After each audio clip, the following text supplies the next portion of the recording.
Vinny Tortorich here.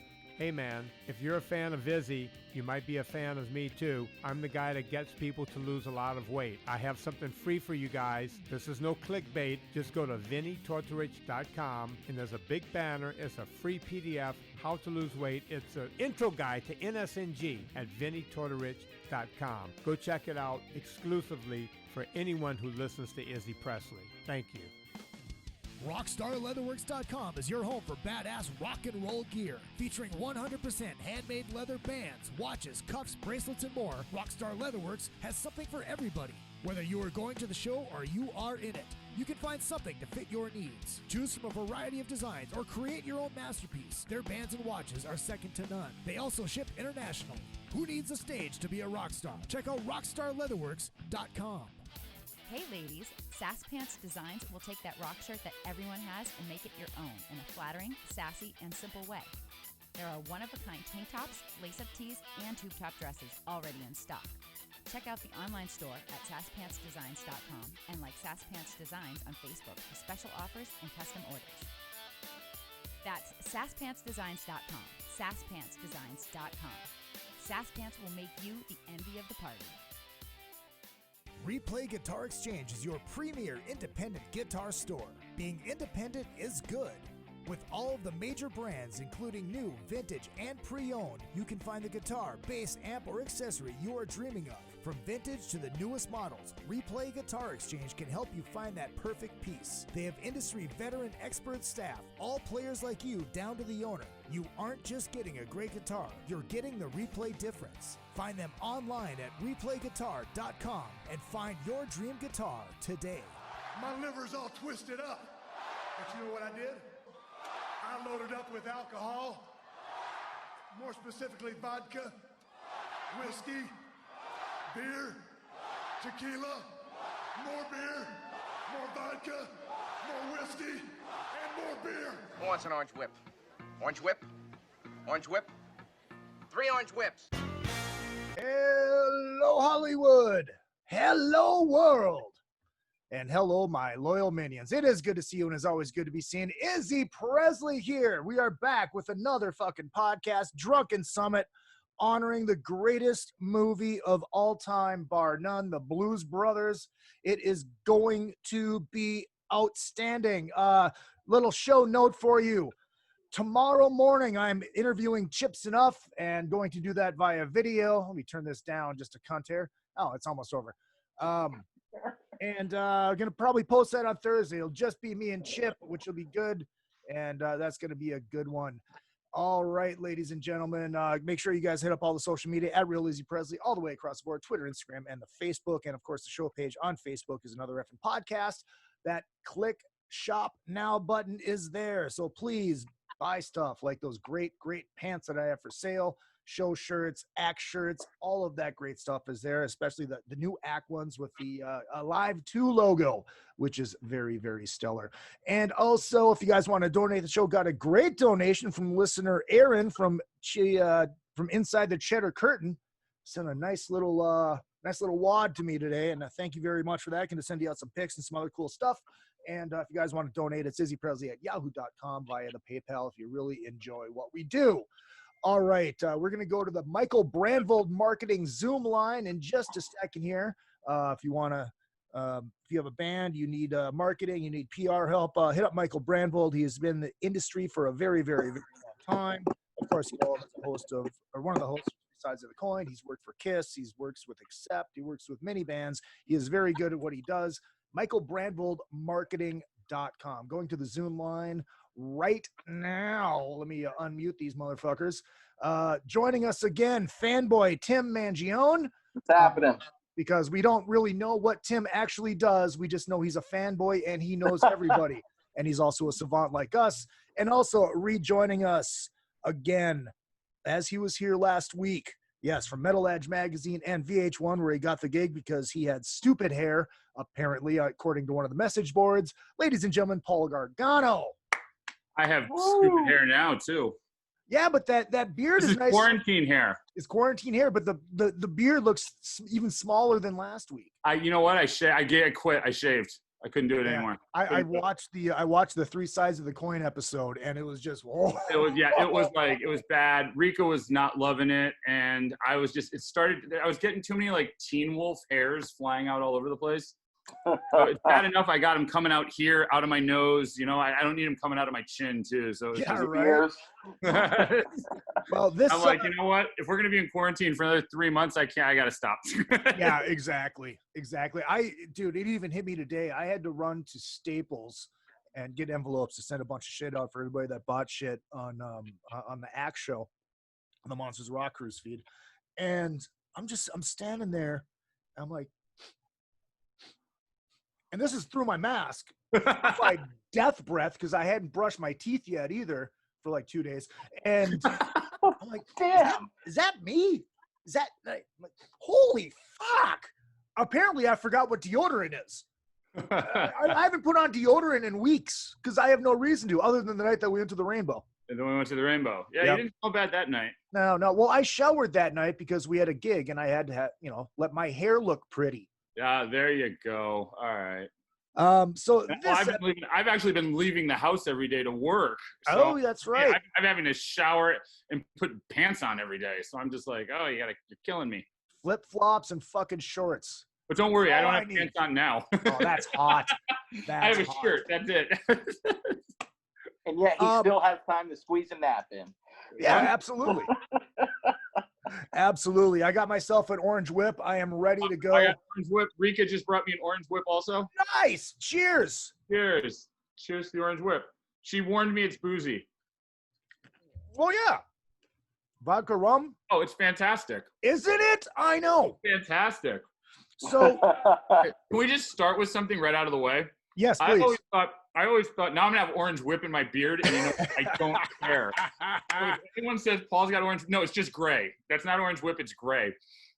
I always thought I was the only person that thought orange whip, 3 orange whips was like one of the greatest lines in the movie. Just because I love candy. I'm not alone, apparently. Right? No. Not at all. I think it's one of the most classic fucking lines, not just in that movie, in fucking movie history. Because if you say that line, and that's one of the great things about the Blues Brothers is that one of the reasons I think it is the greatest movie of all time, bar none. And I'm going to go over these reasons now because this show is very special to me because this movie probably has changed my life more than any movie that I've ever seen. I've always said there's 3 reasons I'm going to die alone: being a Kiss geek, being a Star Wars geek, and being a professional wrestling geek. But the Blues Brothers. I found a wife and I'm all 3 of those. So there's still hope. Yeah, but you were on VH1. There you go. All right. you got the TV cred and the fucking Metal Edge cred. So you got a little cred. I'm just a schlup I'm just a schlup who does cruises and is in a fucking tribute band.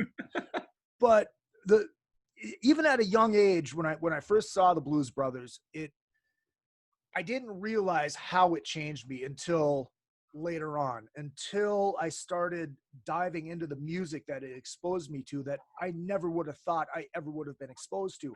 I never would have probably known who John Lee Hooker is. I probably would have never known who Sam and Dave is and never dove into that music if it wasn't for the Blues Brothers. And having, adding to that musical background really expanded me on who I am. And so in the movie itself, and these are the reasons I say it's the greatest movie of all time, bar none. 1, it's one of the most quotable movies ever. 2, greatest car chases. 3, greatest cameos. 4, songs that you know, love, and can sing along with, and they don't suck. And 5, Princess Leia is a badass. The only thing it's missing is titty. Yeah. That's funny. That's actually the reason I was allowed to watch it because it came out in 1980, and I was only 4 at the time, and by the time I started seeing it, like by the time I was 8 to 10, my mother and my older brother would watch it, and I just liked it because I heard "fuck" every other word. I didn't know what the hell was going on. My mom was like, "I don't care, you can watch it. There's no tits and ass in it. You hear these words every day anyway." So it was my favorite movie then. I didn't even know what the fuck was going on, just because. Right, exactly. Well, yeah, but my neighbor Jamie Douglas turned me on to it because it was when it was on HBO, and I don't know how soon it was on HBO after it was released, or after, obviously it wasn't on video, Right. 'cause there was no fucking VCRs, but we had the back then HBO, it was literally just a box with 2 buttons on it, and one side was HBO, then the other side was Cinemax, but you had to pay for Cinemax as well. Right. But we figured out we could go to this little thing on the side of the road in front of our house, open the fucking casing up, pull something, and we'd have Cinemax as well. Ah. So we had them both, but I mean, so then I just kept seeing it over and over and over. It's like, this fucking movie rules. Yeah, it never gets old, even to this day. Speaking of you cameos, notice a new quote every time. yeah. Oh, dude, I notice something new every time. Did you guys ever notice that Joe Walsh is in it? I think I knew it, but I haven't seen him. Yeah, it's in. A lot of people don't realize this. It's in the prison scene when they're doing Jailhouse Rock. He's at the table. He's at the very first one at the table. He's the long-haired guy with the mustache. That's fucking Joe Walsh. I never even knew that. Yeah, he's the one that jumps up on the fucking jumps up on the table and starts dancing, and then everybody starts dancing. That's fucking Joe Walsh. Oh wow. Another thing I noticed last night that I had never noticed, and it's weird. I mean, you see a fucking movie a billion times, but you always find something new. I'd never noticed the Velvet Elvis in the car chase scene in the mall when they go through all the art. You posted that yesterday. I saw that. I did. And the other thing I never noticed was when they go into Ray's Music Exchange and Elwood steals the harp. Do you know what he puts in that thing in place of the harp? No. A piece of bread.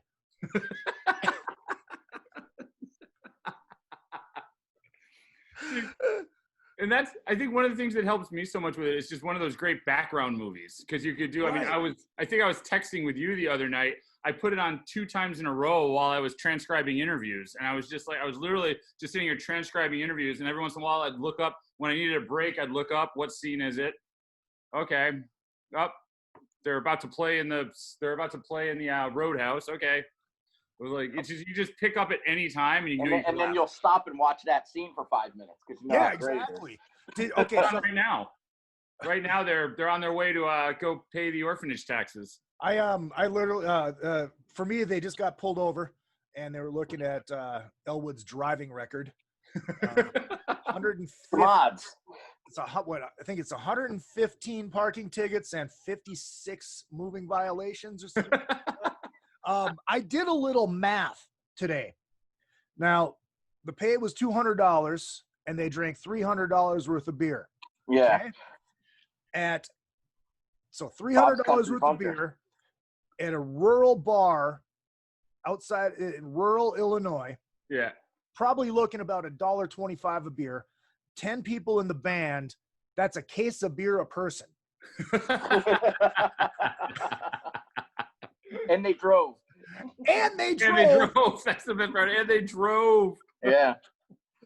Oh my God, that's just one of the things that just amazes me about it is you just can't do that anymore. There's these movies, a lot of these classic movies, there's no coupling like Belushi and Aykroyd anymore. And even just to watch the two of them, when I swear there's times where you just think they're going to start laughing while they're saying their lines in the movie. And I would love to know how much of it was ad-libbed, how much of it was scripted, because it's just literally you're watching it going, how do they do this with a straight face? I mean, the scene right at the beginning when he picks with the cigarette lighter. What? With the cigarette lighter. Exactly. Yeah. And it's just like this awkward, which one of us is going to start laughing? And neither one of us fix the cigarette lighter. You can tell they're both biting their lips. Yeah. Yeah, totally. Yeah, because you see the smirk. You see all of a sudden you see Elwood look at him and kind of smirk, and he starts smiling. And it's like, they're just fucking ready to bust out laughing. I mean, you can't. I was trying to think today of actors today that could do this. Like, who could do? All right, John Goodman stepped in for a bit. Who today could even be the Blues Brothers? I mean, and I'm horrible with names, but I thought of American Pie or American Wedding. One of those was on last night, and I'm a sucker for those movies. Was Sean William Scott? Is that his name? The guy that was run down. Do you know who I'm talking about? Well, Sean William Scott is Stifler. Yeah, Stifler. Yes, Sean William Scott. I'm looking at this, I'm going, could he be somebody in the Blues Brothers? I don't know if he could sing at all, but you look at these guys like Jon Favreau, it's I don't even know if there's anyone today that could do it. I don't know, man. it's just, well, like, especially Jake and Elwood, it's like you can't picture anybody else being that role. You know, there's so many movies we've seen where it's like, yeah, this guy would have been better, blah, blah, blah, blah, blah. No. No, not it's for like that movie. no, it was just because it was them. Yeah, it was their personalities right out of the gate. That was Oh, it. absolutely. Have you ever watched the documentary on it in the extras on the DVD? I have not. Oh my God. Have to watch it. I have that like Criterion version or whatever. Yeah. Bonus footage. The one thing that really blew my mind was when they're driving through the streets of Chicago getting chased, and it shows them doing 110, 115 miles an hour. They really were going 110, 115 miles an hour. John Landis is saying, it's like we had to actually reshoot it because I'm watching right now because it's one of those chase scenes. And nice. It's also the scene where they're going over the huge jump, but they're filming in Milwaukee, not Chicago. Really? I did not know that. But Landis is on there saying that they literally had to reshoot that scene with pedestrians, with extras on the sidewalk, so people could tell they really were going that fast, because they didn't want people to think that, oh, they just sped it up, it's fake. No, they were literally going 110 miles an hour. It's unbelievable. Insane. Insanity. That's not happening today. No.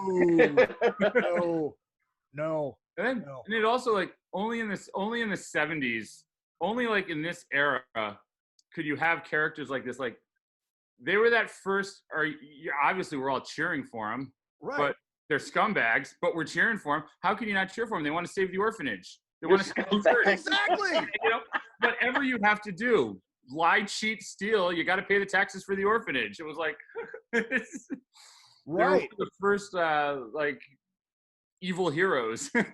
Yeah, right. Yeah, now that's the norm. I mean, now you always cheer for the bad guy. Yeah, they were the first good guy heels. I guess you could say. Going all wrestling geek. Wrestling. A couple messages from the chat room. Sledgehammer says, "Hey, look, the episode matches my picture." That's right, it does. He always has that. Tall Bear says, first of all, he says orange whips for all and cheers. And then he says, Blues Brothers wasn't released on VHS until 1983 and re-released in 85, then again in 1990 on VHS. All right, cool. There you go. And Scotty Strickland checking in from Canada. So he gets there we go. Take off, you hoser. Paul, I guess I didn't get your story on this. When did you get exposed to it, and how did it affect you? I lived in the sticks. I literally lived in the woods in this little small town, Easton, Connecticut. We did not have cable television. Mm-hmm. We did not have cable. I did not have MTV, which is ironic because I ended up on VH1 talking about videos I never saw. But they literally, the day before I would have to film, a day or two before, they'd like messenger me over 100 videos, and I would just like buy beer and just sit in front of the VCR and watch videos and go, oh, that's the flopping fish everybody talked about. But what a gig. Yeah, but this it was college for me. That's when it was college, because it was just one of those movies that we would always, you're sitting around, because I don't know about when I was in college, I was doing chewing tobacco all the time, because it was the early 90s and that's what we did. We just literally sit around with a bucket that we all spit our tobacco in, and we'd have movies on while we were studying. So, we were studying, but we also had the Blues Brothers on in the background. Well, and of course. Just became, yeah. Oh yeah, and I actually have it on my list. It's like I want to interview every living member of that band that was in the film. Unfortunately, Mr. Fabulous is gone.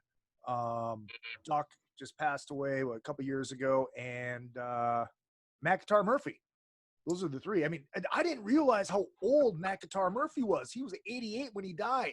Yeah, he wasn't young when he did this. No. But yeah, you get a lot of watching that documentary. You get a lot of great stuff, especially on the band. Because they talk to the whole band, and they must have they filmed this when they were doing Blues Brothers 2000. Oh, okay. So next week we'll come back and talk about everything that was wrong with Blues Brothers. Oh. Is there enough time in the day? No, there is not. I actually only saw that once, and that was in the theater. I'm like, shocked Dan Aykroyd did that. I'm shocked. I'm just shocked it was that bad. Yeah. I never even saw it, to be honest with you. Yeah. I never even. It's basically Jericho. Yeah. He just messaged me, have a fun show. So it's all good. It's all good, man. It's all good. Where was I going with this? Oh, it's bad Blues Brothers 2000 was. Basically a carbon copy of the original one without Jake. Yeah. You know, they go back to find the band, to put the band back together, and blah blah blah. It's the same thing. It was definitely on at some point in the background. I just never paid attention to it. It was if it came on, if I was sitting around at 11 o'clock at night tonight when I was like looking for something to watch other than The Office or South Park, and it was coming on, I'd be like, all right, turn that on. I would turn it on now if it came on, because it can't be worse than half the other crap that I watch when a movie. And then you would end up turning it off. What? Then you'd end up turning it off.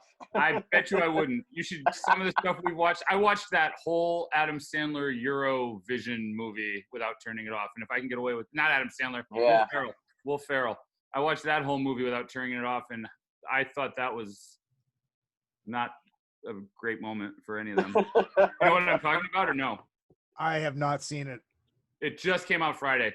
Oh, what's it on? Like Will Ferrell and Rachel McAdams have a band, and they go on a music competition show, and it was. Yeah, the preview was bad enough for me. Yeah, was it one of those Netflix only gimmicks? it was Yeah. Netflix only. Yeah, I don't have Netflix. I pay for Hulu just so I can watch Scrubs over and over and over and over, because that's the only place that Scrubs is on. It's on fucking Wow. Hulu. I've never watched Scrubs. Oh, dude, Scrubs is great. The first season, but once you get into the second season, it really picks up and it develops. Season 9, the last season, gross. That's the comeback season where they're all the teachers now at this new university. It's terrible. But the 2 through 8, fucking wrong. Wow. And Janitor might be the greatest character ever on TV. Really? Yeah, that's what I think. Huh. First half of the show brought to you by Beater Amplification. That's 2 E's, beateramplification.com. Check these guys out. 100 watts of testicular fortitude, hand-wired, hand-built. Pull 2 tubes, you got yourself a 50. And they are also doing a lot of bass amps now. Those are also hand-wired and hand-built. And they're doing rack-mountable stuff, too. So check these guys out, beateramplification.com. That's 2 E's. Also, our good friends over at Mackie. That's Mackie. Check these guys out. You want to get into home recording, you want to get into podcasting, hit them up. They got these great studio bundles that are very, very, very affordable, running through their condenser mic and the Big Knob Studio Plus right now. Works great. Sounds phenomenal. I love their headphones. It all comes together. It is very cheap. Hit them up. Mackie.com. It's Mackie. All right. That was a mouthful. Mackie. IE. One shot. Very impressive. Yes, very well. Also, we probably should do this. I'm going to do a shot to the Fallen Brothers. Well, I'll drink to that. I don't have a shot here. All right. Scotty checking in in the chat room says Blues Brothers were so prophetic. Listening to Briefcase Full of Blues opening, I Can't Turn You Loose. Dan talks about the change of the music into the industry to what is going on back in '85. Documentary and is amazing. Sledgehammer says Dan Aykroyd's script was the size of a phone book. That is true. It was the size of a phone book, and I think he actually put it in a phone book. It's like 300 something pages. 320 pages, I believe it was.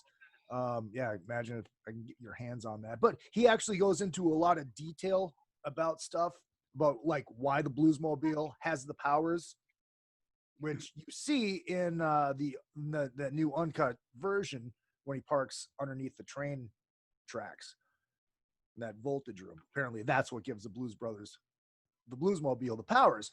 But John Landis was talking about, was like, Dan's like, well, we need to explain it. He's like, dude, it's a movie. We don't have to explain it. Like, one thing he mentions is like, there's a scene in Blues Brothers 2000 where they go underwater. And Aykroyd's like, well, they got to have these props coming out, so it looks like a submarine. And Landis is like, no, it's a movie. We don't have to. We just do it. Yeah, just do it. Right. Do you guys like the extended version? as opposed to the original cut? I could see why they took out the stuff they took out. Definitely. Yeah. You know? I'm kind of a traditionalist when it comes to movies in general. I feel like they got taken out for a reason, especially when you're talking about movies. Sometimes with TV shows, it's a little bit different because, like, I've seen some, like, I follow, like, The Office deleted scenes on Instagram, and it's like the deleted scenes are hysterical, but you know with a TV show, you've got to fit it in 22 minutes. If it's a half-hour show, it's got to fit in 22 minutes. With a movie, I'm like, if you've got an open end and you can go, and it doesn't matter if you're 2 hours long or 2 hours and 20 minutes long, and you cut a scene out, there's a reason. Right. They chopped out 20 minutes, they said. What? Right. They chopped out 20 minutes, they said. So yeah. That's a lot. Oh, yeah, absolutely. Well, it's like one of the things that they cut out, which I see why they cut out, which they didn't need to be in there, was in the extended version when Dan Aykroyd's explaining what putting the glue into the tire was going to do, or whatever he put into the tire of the cop car that made him blow. It's like, yeah, we didn't need to just watch him do it, knowing something was going to happen. It's strong stuff. Ghostbusters was a much better movie for him because in Ghostbusters they let him explain what he was doing all the time. Yeah, right.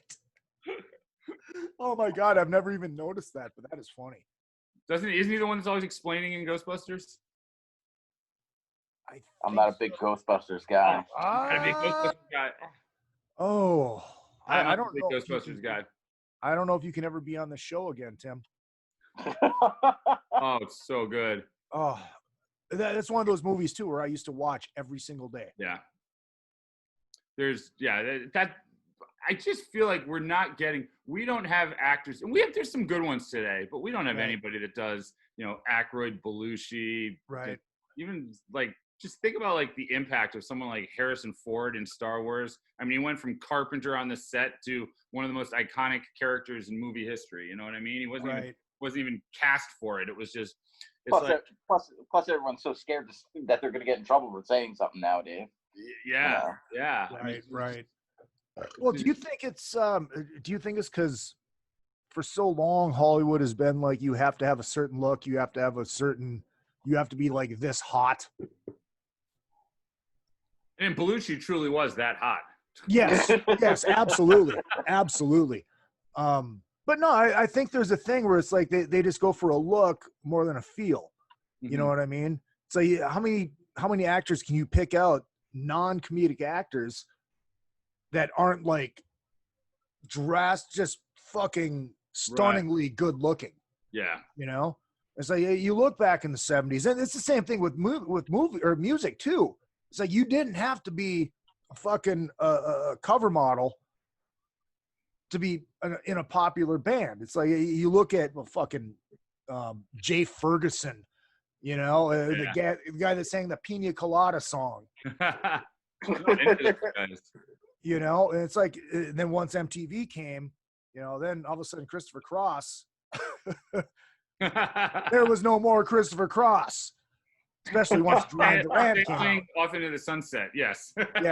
Yeah. Then once Duran Duran came out, it's like, boom, it's fucking over. Yep. But yeah, I think that has a lot to do with it. So they're going for looks more than substance, and you're not getting that character feel from a lot of people. It's like, yeah, I'm not saying like there's bad actors now, or maybe it's just the roles in the movies that just aren't memorable anymore. Maybe it's the times too. Well, it's the times, but there's just so much out there now. And that's why they keep remaking good movies. Well, I think part of the other problem, just realistically looking at it, is you had an open slate back then. You could do anything you wanted. Everything hadn't been done before. But the reality is now any music movie you do is going to get compared to Spinal Tap. It's going to get compared to the Blues Brothers. Right. If you do an ensemble movie with music, it's going to get compared to the Blues Brothers. If you do any sort of comedic rock star type movie, it's going to get compared to Spinal Tap.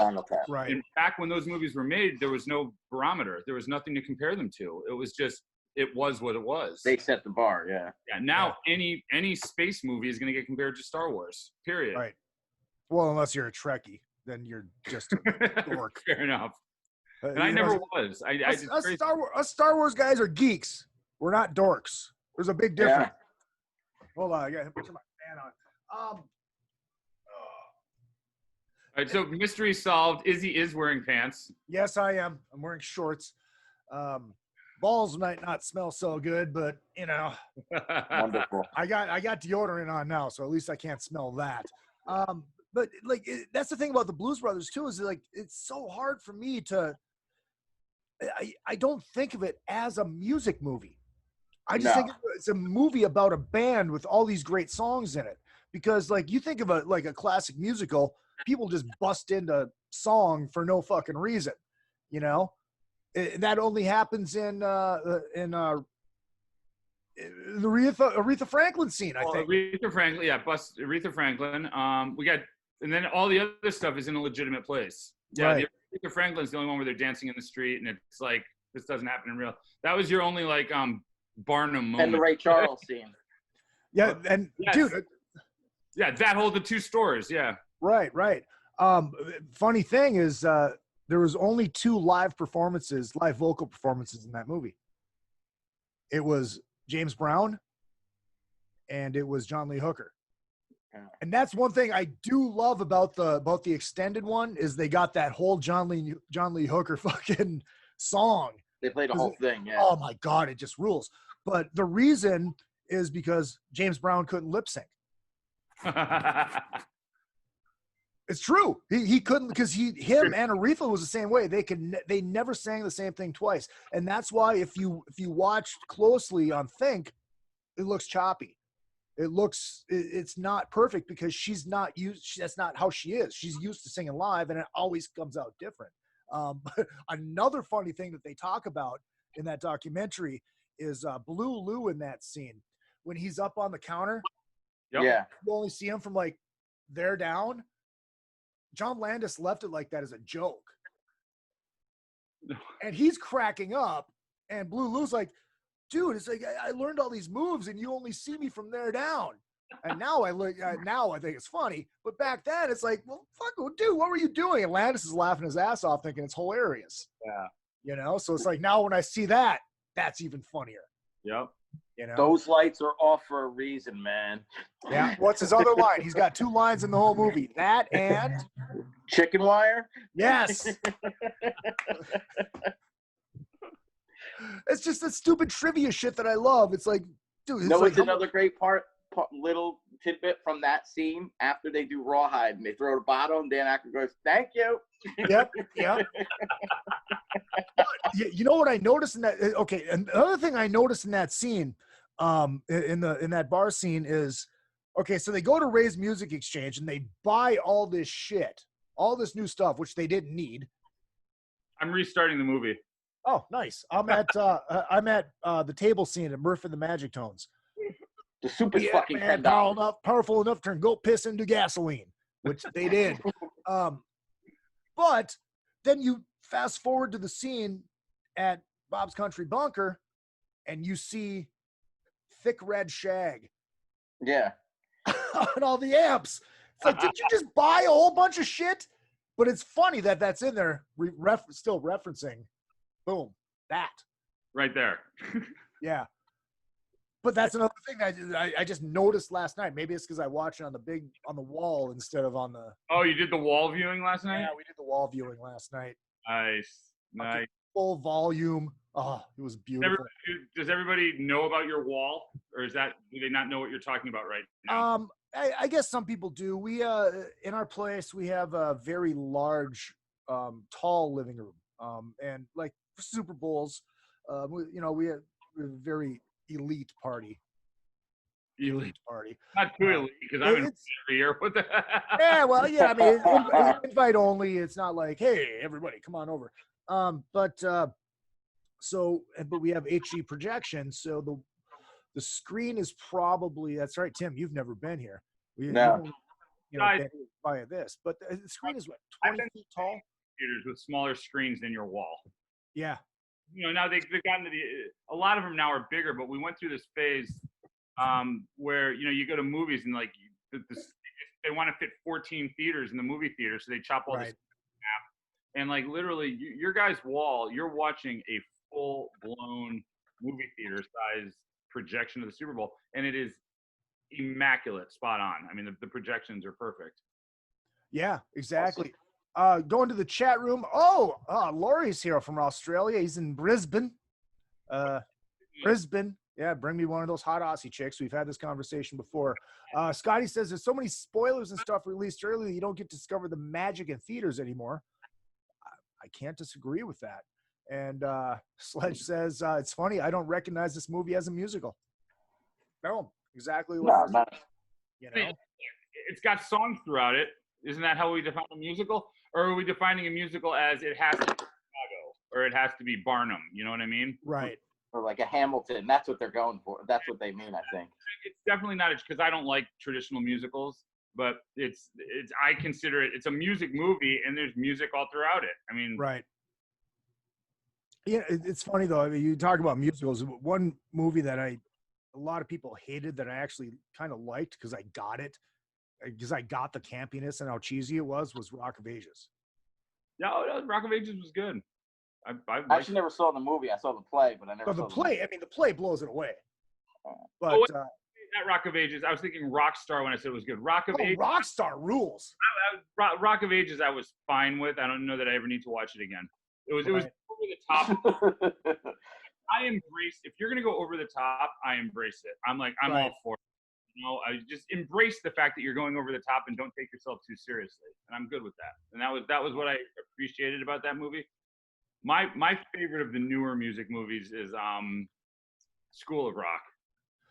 Jack Black. Oh, Jack Black. I love that movie. I got to go with Rockstar. Oh, I love Rockstar. Rockstar, I don't think it was a comedy as much, though. I don't laugh as hard during Rockstar. It's got its moments, but I don't think like Zach Wilde shooting a gun outside the bus window at Signs is funny to me, but I don't think it's funny to the average person that watches it. Because they don't even know who he is. That's right. That was pre-beard. Yeah. Did you know when they were filming the Blues Brothers that Carrie Fisher and Dan Aykroyd were dating? I did not know that. Yeah. Read that. I did not know it at the time when I first watched it. I didn't know that. That's crazy. Yeah, you know what I love? Speaking of Carrie Fisher in that movie, did you ever notice the name of her salon? Curl Up and Die. Curl Up and Die, yeah. Like, dude, that is fucking gold. That's a great name. That's a great name. That's been used a few other times in a Julia Roberts movie. I think it was Runaway Bride. There was a few movies have used that, but Blues Brothers was definitely first. Oh, okay. Yeah. Okay, so you've just admitted that you watched Runaway Bride. Okay, there you go. Yeah. Have either of you gone to Chicago and looked for the sights? You have an excuse to watch all those movies. What's that? Yeah. Marriage gives you the rom-com free card. Have you guys ever gone to Chicago and looked for the sites? A bunch of them. I haven't gone like on a specific, I'm going to go around and look for all the sites, but I've been to a bunch of them around there. Yeah. It's just, I mean, I lived in Milwaukee, and I was in Chicago was like my second home for a couple of years. Gotcha. So I was there twice a week. So every time I went to Chicago, I just went and saw four guys in makeup, so I was in and out. So. Oh, you went four guys to make up Kiss? Yeah, I'm another Kiss psycho. The only Blues Brothers site that I've been to is that road when they're getting out of Bob's Country Bunker. They started to get chased by the cops, because that's just right down the road from me. It's right down the fucking 134 from me. That country road where it's just trees and shit behind them. Right. The fucking cops come out and they hit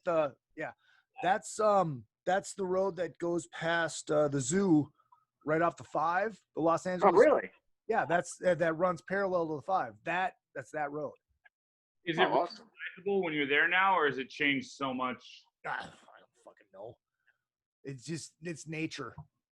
That's all it looks like is fucking nature, you know? But I haven't been to the Palladium, and that's where they did the Palace Hotel Ballroom concert. Okay, so I guess I've been there. Yeah.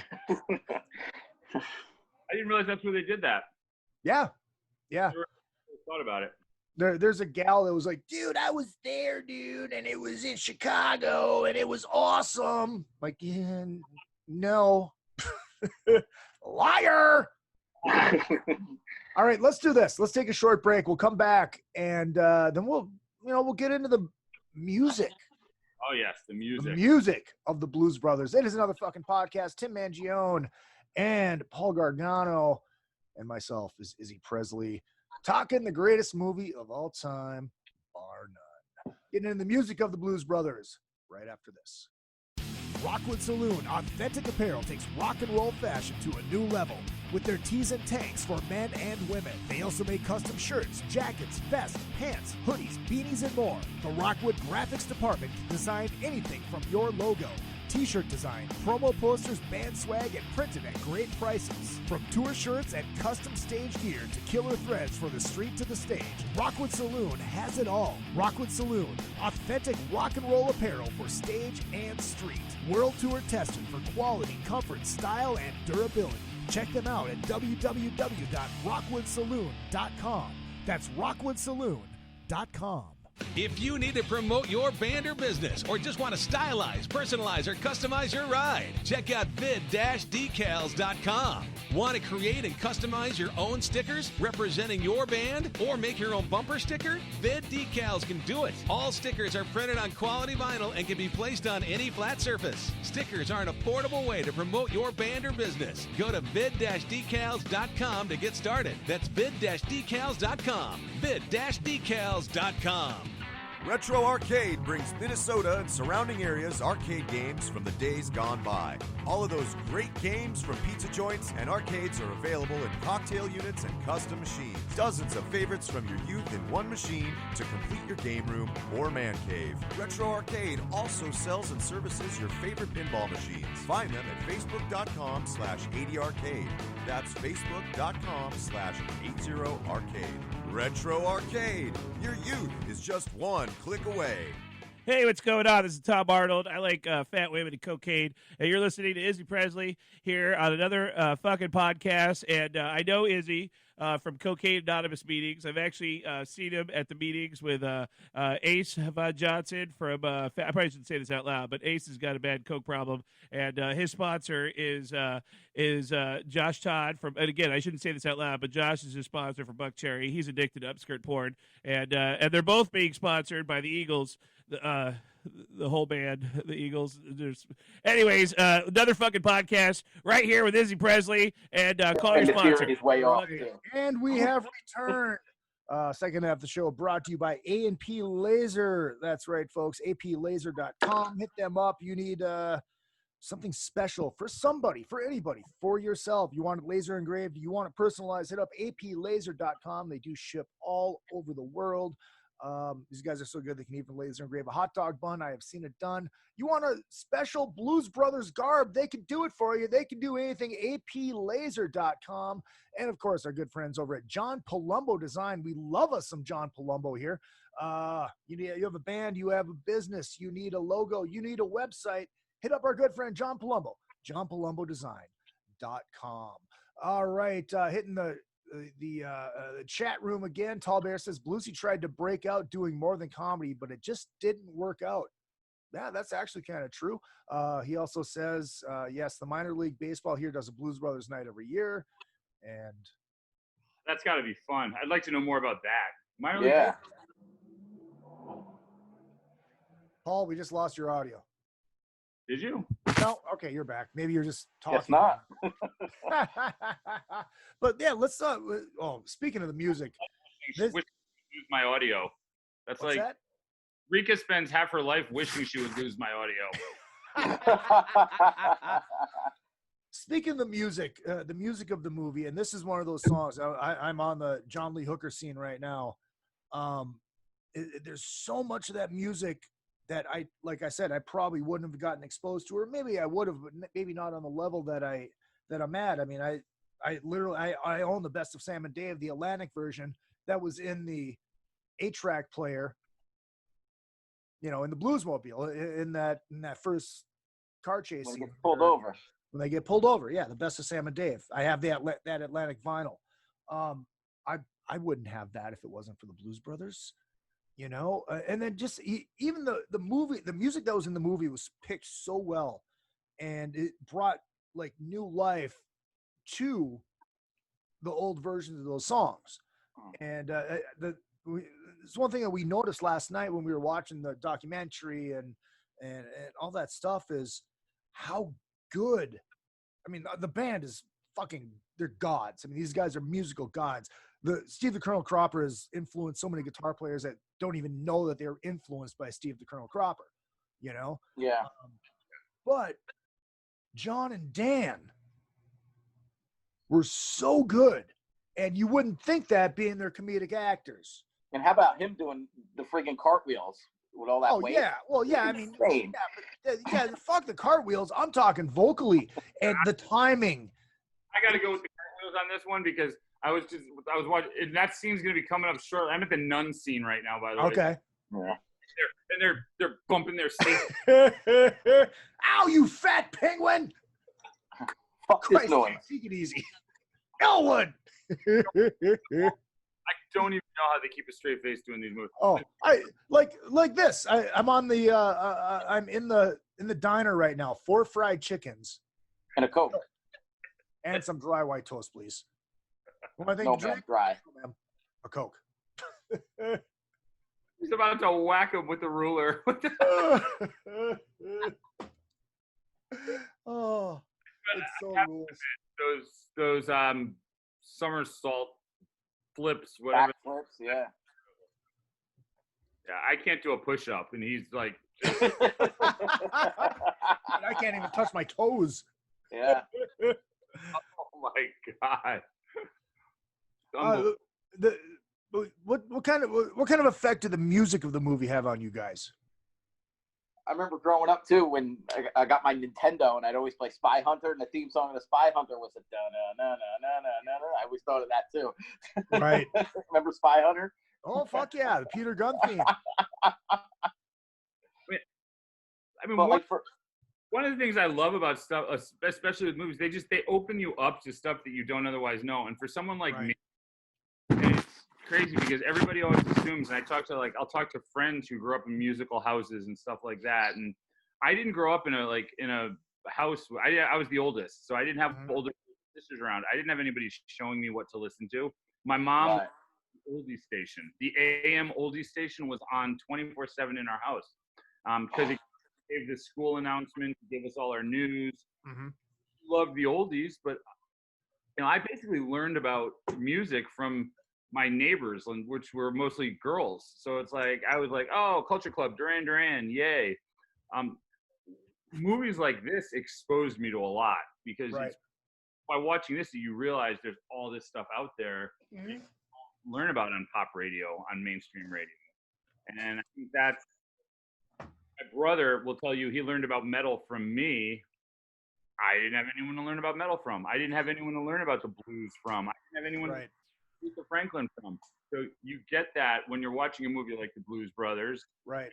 You're a big nerd, and then you go, I got to know who all these bands are. Because the other thing we take for granted today is that when we're watching a movie, I mean, we watch movies with our phones. I mean, I'm sitting, I got my phone in my hand the whole time, checking Instagram every 30 seconds. Right. Like, and then when a song comes on and you don't know it, you just hit Shazam and you go, oh, that's them? I like them even less now. I mean, that's like... Makes sense. We didn't know what the songs were in the movie. You had to go look them up, and you had to go find the soundtrack. Right. Well, and I didn't know for a few years that was actually them singing, to be honest with you. Like, I didn't know. Yeah. You know? And today it wouldn't be. Right. Yeah. Right. Well, and then the other part of that too, especially with the music from that movie, is being metal guys, being hard rock guys like we are, we're hearing the roots of where our they got music. it from. Because, I mean, you can deny it all you want. All rock and roll is blues-based music. That's where it came from. Sure. You can say, oh, but Pantera is not that. You're goddamn right they are. Because you know where they came from? They came from Kiss. You know where Kiss came from? Blues-based fucking rock and roll. Yeah.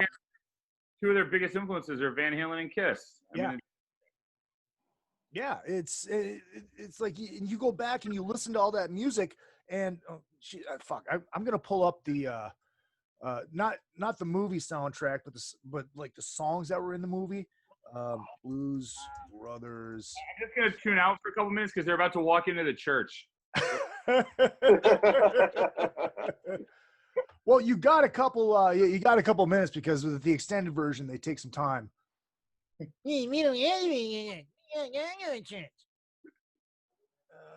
see where we at. Soundtrack. Here we go. Everybody can watch. Everybody can watch.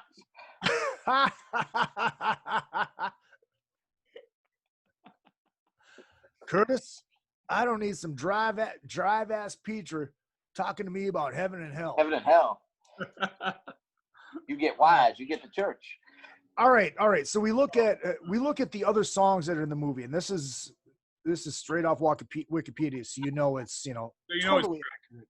It's the same place that said I only because of my hair was the reason why I was on the Anthrax. Yes. Anthrax. Yeah. Yep, absolutely. All right, so Soothe Me and Hold On, I'm Coming, Sam Cooke, Isaac Hayes, and Sam and Dave. Can't Turn You Loose, Otis Redding. I didn't know that wasn't them playing that. It's fucking great. Let the Good Times Roll, Louis Jordan. That's what's playing in Elwood's room. Hey, you sleaze, my bed. 1060 West Addison. Wrigley Field. Let's see. What else do we got here? John Lee Hooker, Boom Boom. Fuck, I mean, there you go. I mean, John Lee Hooker also with, Boogie Chillin' when they're driving to the country bunker. Tammy Wynette, Stand By Your Man. That's another thing too, is like that exposed me to more country music. Yeah. Shaka Khan's in this scene. Yeah, she's one of the she's altar girl singers, whatever. She's like the feature one. Oh, Shaka so Khan. Good. Yes. Fats Domino, I'm Walking. And whatever this is, plays during a scene where Illinois' lawsuits learn about the traffic menace, blah, blah, blah, blah. Oh, that's, yeah. But the other thing that has been a staple on this show ever since it started, and it was part of the intro for Under the Covers with Izzy Presley back in Rockin' 101, is the elevator music. Do you guys know what the elevator music is? I knew the answer to this question, and I do, but I can't picture. I'm thinking Just the Way You Are, Billy Joel, but that's Murph and the Magic Tones. Yep, that is Murph and the Magic Tones. When they go to break. Yep. It is The Girl from Impanina. Yeah. Do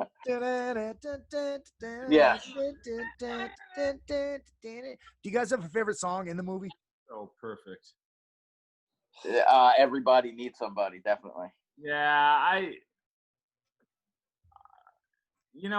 go by scenes. That whole Roadhouse scene to me, that Roadhouse scene, dude, Rawhide. Rawhide it ain't. Both kinds of music. It's country. Yep. Country and Western. Yep. Anything from the Roadhouse, I love that. And Think, I mean, you can't. Oh. I mean, Think from Aretha is amazing. Right. I see, and I'm gonna probably get a lot of shit for this by quote unquote musicians, but their version of Sweet Home Chicago fucking rules. I love when they wave at John Candy too. Yeah. And then he points and Jake goes, yeah. It's just like, what? It's just one of those little things. It's one of those little things that fucking rules. No, it's Sweet Home Chicago, especially the version that's on the soundtrack. Yeah. The full, it's 9 minutes and everybody takes a solo? Fuck. Oh my God. If you're a musician and you hate that, you should not be a fucking musician, because those are gods right there. You know what I mean? Back to the Bob's Country Bunker at the end when he's giving them the bar tab, and Jake goes, "Well, we thought at the first round was free, so we thought all night." And Bob, no.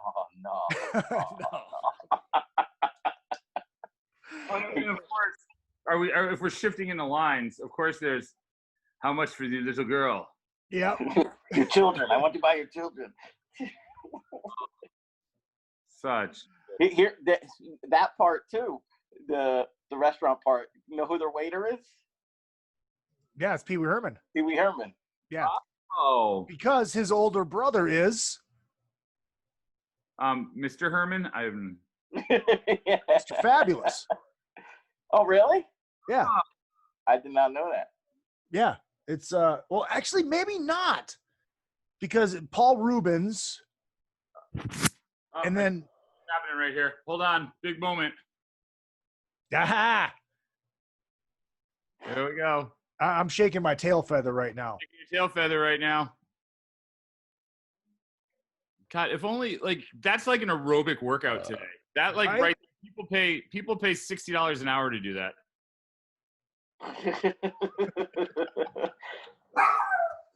Hey, shush.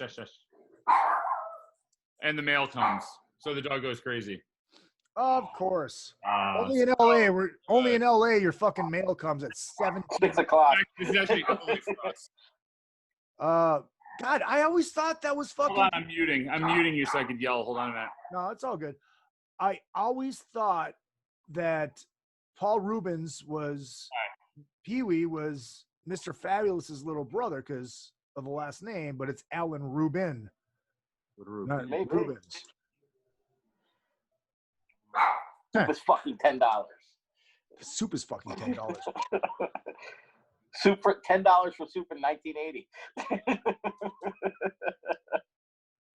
It's funny though. It's like you when you watch that documentary too, you learn from Mr. Fabulous, who reminds me a lot of Gene.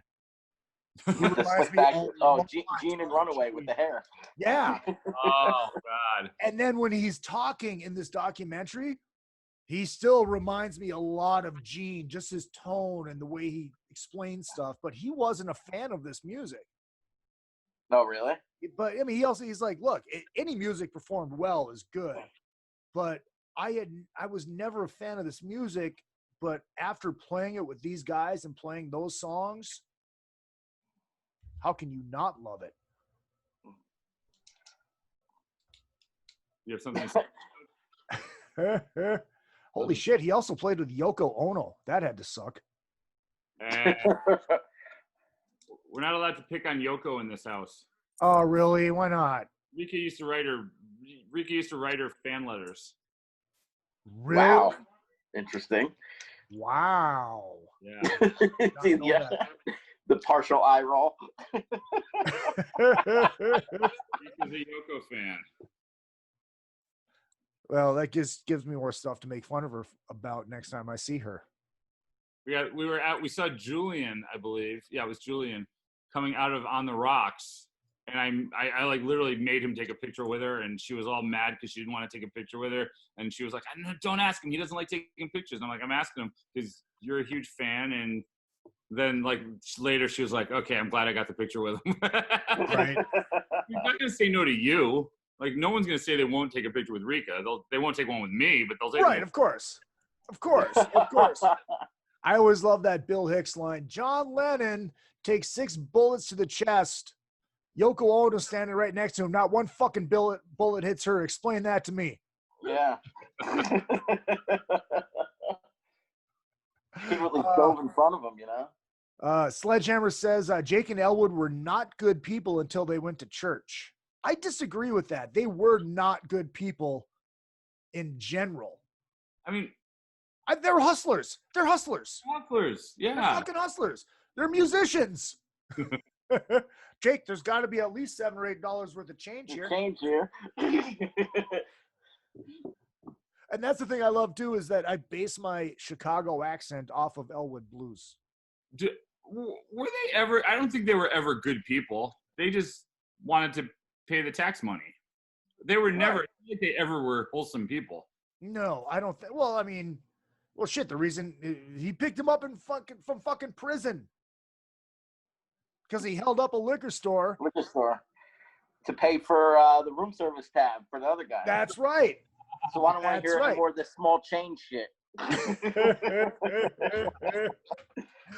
even like right off the bat, the first scene is like dynamite. Like the first line, "What the hell is this?" You know, day I get out of prison, my own brother picks me up in a police car. In a police car. Frank Oz, and then how about after they jump the bridge? Car's got a lot of pickup. got a cop motor, 440. Got cop everything. Yeah. Got cop brakes, cop shocks. It was made before catalytic converter, so it run good on regular gasoline. What do you say? Is it the new Bluesmobile or what? That's when he says, "Fix a cigarette lighter." Fix a cigarette Well, lighter. it looks like they're both gonna burst out laughing. Yeah, exactly. Well, like in the documentary as well, Frank Oz says that he used to get stopped all the time. Obviously now when he was still alive, because of One Soiled. Yeah, it's unbelievable. He's Yoda too. I know. I know. And Kermit the Frog. Oh, I didn't know that. Mm-hmm. What? No, I didn't know he was Kermit Frank the Frog. Oz was the Muppets guy. I didn't know he was Kermit the Frog. I knew he was Yoda from Star Wars. Listen to the voice. Yeah. Now it makes sense. It's funny that whole scene, that prison scene when Jake's getting his stuff back, senior year in high school, Spanish 3 class, we had to do like a presentation in front of the whole class, like a skit. That's what I did. I dressed up like fucking Elwood Blues, even though it was Jake that was getting his stuff at the jail. And the guy described it in Spanish, doing Frank Oz's part minus the prophylactic, because, Catholic high school, probably not good, to talk about the used condom. Yeah. Oh, here's another good thing too that I always forget about. Elwood charged Twiggy $94 for the gasoline. For gasoline, yeah. And then he stands her up. at the gas station that he didn't work at. Yeah. And I love when he just thinks about it. He goes, $94. He thinks about it. I wonder. I often wonder, and I was thinking about this last night. Do you think that was maybe a little shot at? Was this being filmed during that gasoline crisis? I wouldn't know. I don't know. I was just sharing the mall scene that you were talking. Yes, it was beautiful. They're sitting at Bob's this Country place has Bunk got right everything. now. Yeah. Jake, are you sure this is the place? Yeah, sure. This is the place. Oh, that's so awesome. Oh my God. We can just do none of these running over the drum set. Right? Lots of space in this mall. Let's go pants and haircuts. Pier 1 Imports. Baby clothes. This place has got everything. And they're saying it with straight faces too. Oh, I know. They're just driving down, Sunset Boulevard, pointing everything out. Oh, I know. It's fucking. Well, I just love it when they first bust in. Will there be anything else? Yes. Do you have a Miss Piggy? Miss Piggy. Here's another little thing that I've noticed over the years. Okay, so at the end of that scene when the cop's car starts spinning, he goes, "He broke my watch." Oh yeah, the two guys. Yeah, they're upside down. When they're upside down. Yeah. So during the chase scene after the Palace Hotel ballroom, when he goes, Jake, I gotta pull over, and he busts through the guardrail and jumps, and all the cop cars fucking pile up at the bottom. You can hear in surround sound somebody go, "He broke my watch." Oh really? Oh wow. Wow. That's another one of my around then one of my favorite lines. I texted to you the other day when the motor blows. Oh no, what the fuck is that? Motor. We've blown a rod. Is that serious? Dan Aykroyd. Yep. He goes, what the fuck is that? What's some of the shit that you've noticed that you never noticed before? Like the last time you watch it, you catch something. It's like, oh fuck, I never noticed that. There's always a line or two, but nothing like you caught the Elvis thing last night. Nothing like that. Right. It's always an extra line. Yeah, it's always something in the background. It's always those subtleties. I haven't Right. really noticed one on. It's just appreciating lines. It's funny because I watch movies over and over again. I'd rather watch if something's familiar to me. I'd rather throw that on than something I've never seen before because I could half pay attention. Right. And it's more about what clicks me, like the way I happen to like look up and hear something one time that I don't catch another time. Yeah. That's for me. It's not really. I don't feel like I've noticed a lot of new stuff. Although I did notice something on Titanic that was I never noticed before. Because I probably watched Titanic more than every other male on the planet Earth combined. Well, you're married. You have to. But if she has to watch it because of me, that's all on me. 110% my fault. Yeah, I know. The other thing I love it with this. If you ever do an episode on Titanic, I'm just telling you. I could go off on how Rose deserved to die, not Jack. I could go off. You're in a long line with that one, though. What? You're in a long line with that one. A lot of people agree with you. She deserves to die, not Jack. I caught a CGI fuck up at the end. Like when the ship is sinking, there was one person they didn't blot in, and it looks like there's a ghost hanging onto the ship. There's a couple things I picked up. Scotty checking in saying Kermit was Jim Henson. Okay, that's right. Frank Oz did Miss Piggy, Fozzie, Animal, Bert, Grover, and Sam the Eagle. I stand corrected. Sam the Eagle. I stand corrected. Sam the Eagle is the best. Yeah, he's my favorite character. I love this. Another little subtlety that I love is when Jake has the whip in Rawhide and he whips it and that girl's cigarette flies out of him. Totally off subject. Have you guys been following Jay Cutler? No. The football player? On Instagram? No. Oh my God, it is fucking gold. It is gold. So he's got chickens. He has chickens and he lost like half of his chickens overnight one night. So now he's hunting every night trying to find out what happened to his chickens and what was it. So like there's this online poll, and if you guess exactly, once he finds out what it was that ate his chickens and stole his chickens, you can win a gun. He teamed up with this fucking gun company, but he's like doing these hunting videos like overnight with fucking night vision. Oh my God. It is fucking, I think in Florida. Of course. Yeah. He's not wearing a mask at all. No mask. Florida. But it is, oh my God, it is just fucking hilarious. Of course he's in Florida. I think Seems like he's been looking for them chickens the past few years by the way he's been playing. Yeah, right? Well, he doesn't, I thought he retired. He might have, but his past few years, he's terrible. I don't know, but yeah, check out his fucking Instagram. It is funny. It is fucking funny. It's like, he talks about like Chupacabra might be one of the culprits. Yeah. You know who I think has chickens? I think Dryden from Alien Ant Farm might have chickens. He's got a koi pond. Koi pond chicken. I think he's got ducks. Maybe he stole them. Maybe Dryden stole Jay Cutler. Maybe he stole That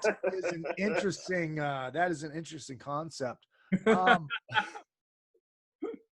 And Tallbear just says, Jacob Stein, New York Federation of Musicians, Union Local 200. Yeah.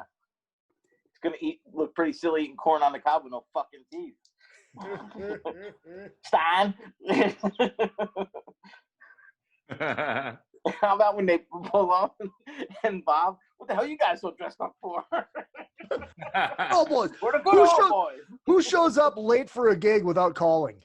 Yeah. 2 hours. 2 hours. Fucking more than that. It was after bar close. Yeah. They should after bar close. I guess I should give you this. You're the tallest one. Yeah. Tucker McKinley, the driver of the Winnebago lead singer. Oh my God. We could do these fucking lines all night. Yeah, and that's the thing too. They never get old. Never. No. No, Never, they don't. never. It's like even if you don't like the movie, you know all the lines. How about when they're chasing them and the two cops with John Candy, they jump and they go in the car. They go into the tractor trailer. Yeah. Oh, yeah. And John Candy goes, "Oh, excuse me, hand me that. Hey, how you doing? We're in a truck." He just leans over like, "Oh, excuse me, no big deal." Hi, what car are we? 5, 4. And his hat's all fucking ripped up. I mean, John Candy's just genius, though. John Candy fucking rules. He almost wanted to like him. You could, like he wanted to stay and watch him. Yeah. He liked how they put the Wrigley. Have Field. you been, Izzy? Have you been to the Rainbow when his son's been there? No. His son looks just like him. Really? Not as round, but he wears the same like shirts. I mean, he goes out of his way. His hair's the same way. Yeah, you like the minute you see him. Now that I've told you that, you might be at the Rainbow. Go, oh, that's John Candy's son. You'll know it's him. Yeah, it's The only famous offspring that I've seen there is Michael Jackson's daughter's boobies, because she was wearing a mesh shirt and you could Paris. Yeah, Paris. Yeah, you can see straight I'm through. sure that got you some mileage.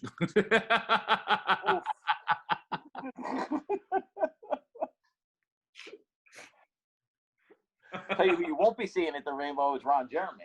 Yeah, no shit. No, they might have to put a franchise in the jail he's in so he can. Unbelievable. Oh, that Ron. When it was the two girls, and look, we've all been there. We all know. We know the score with him. But when it was the two girls, I was like, all right, give me a break. Come on. Because yeah. how many times have we all watched girls? He's signed my own wife's chest for her. He's signed my chest before. It's just It's a rite of passage at the Rainbow. You get your chest signed by Bellucci, by Ron Jeremy. But yeah, the next day when it came out at 25 more people, then I was just like, all right, we're not going to be seeing him for a while. yeah. Unfortunately, I think it's unfortunate that shit happens. Because I've never had a bad experience with Ron, but then again, I'm a dude. Yeah, he's always super cool whenever I see him there. Yeah. Always. He never remembers you. Yeah. But I'm not making excuses, but he's from a different generation, Oh, yeah, absolutely. Yeah. Absolutely. Well, there's a difference between being flirty and just randomly finger banging a chick. And what? Randomly finger banging a chick. Hey, how you doing? Nice to meet you. Is that what he was doing to me? No. You think why he always has his sweatpants on, Candy. First appearance of John Candy. God, that was nice. Awesome. He made a good Chicago cop. Oh, totally good Chicago cop. I kind of like the Wrigley Field bit. I don't know. This one just popped into my head. Blessed Lady of Acceleration, don't fail me now. Dude, this is how much of a dork I am. I'm trying to figure out what wrestling match the guy was watching. That cop said he'd be back. You got my cheese whiz, boy? Oh my God. In the hotel scene? Yeah. How about he gives the business card to Jake and he just flings it? Yep.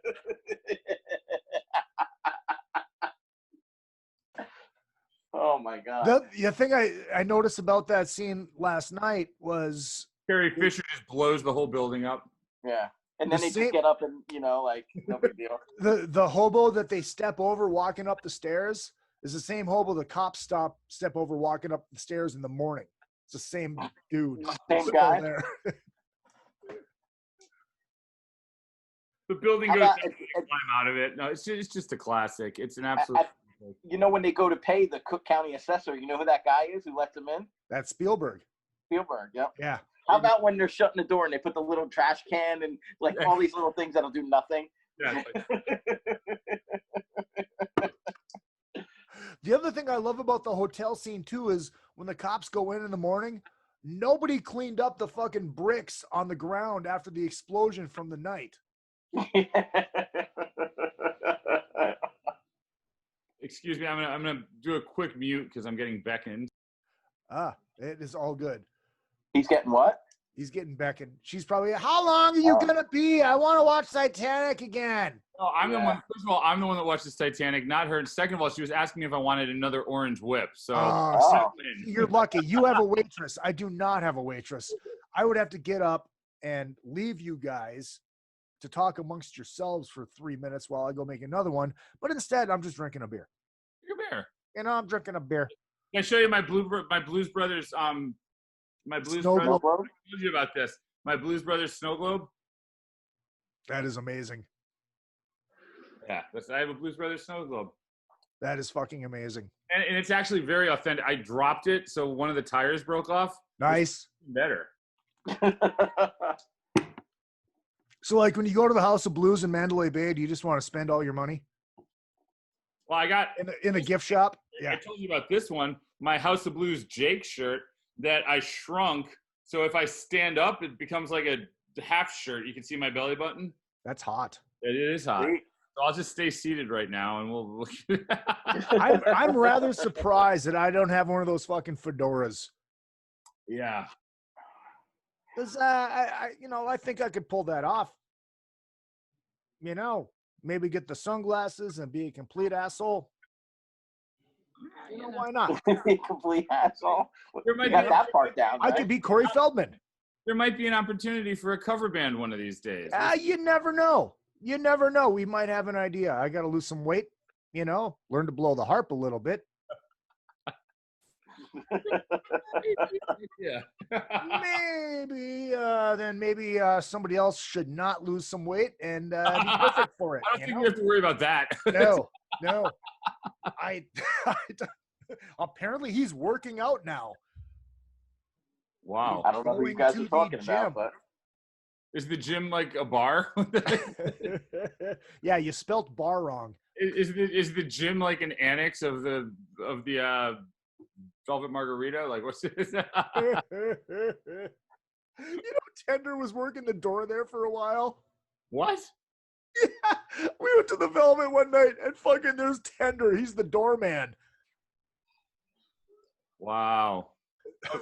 I hear the blender. Sweet sounds of blender. Oh, you're getting it blended. I shake mine because blending is too much work. Too much work. Yeah, but I shake it hard because I'm good at this motion. You got that. You got that. Both down. Both hands. Somebody tweeted out that you can make exploring a little bit. You can really learn a lot about yourself sexually. I'm like, what? Like switching hands? happens. It happens. Oh yeah. But so we talked about favorite songs in the movie, right? We did. I mentioned Think. Mm-hmm. Yeah, She Caught the Katy. And that, they don't perform it, but that's the opening song. The opening song. Yeah. I used to do that song. I used to open up for a Elvis guy that I booked before I was an Elvis guy. And the band was called doesn't taste. Rika says it tastes terrible. So Thank you. She says it's boozy. This is not boozy. Doesn't it look beautiful? It looks gorgeous. We need a lesson for a second. So you blended it. You threw. Yeah, I did. I followed the directions. Oh, she followed the directions. Ah. Follow the directions. See now, Blues Brothers directions.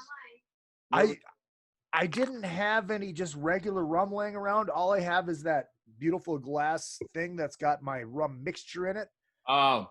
For my we only have spiced rum, so this is a little off also, but oh well, see mine is a mixture of Morgan, Malibu, and Bacardi.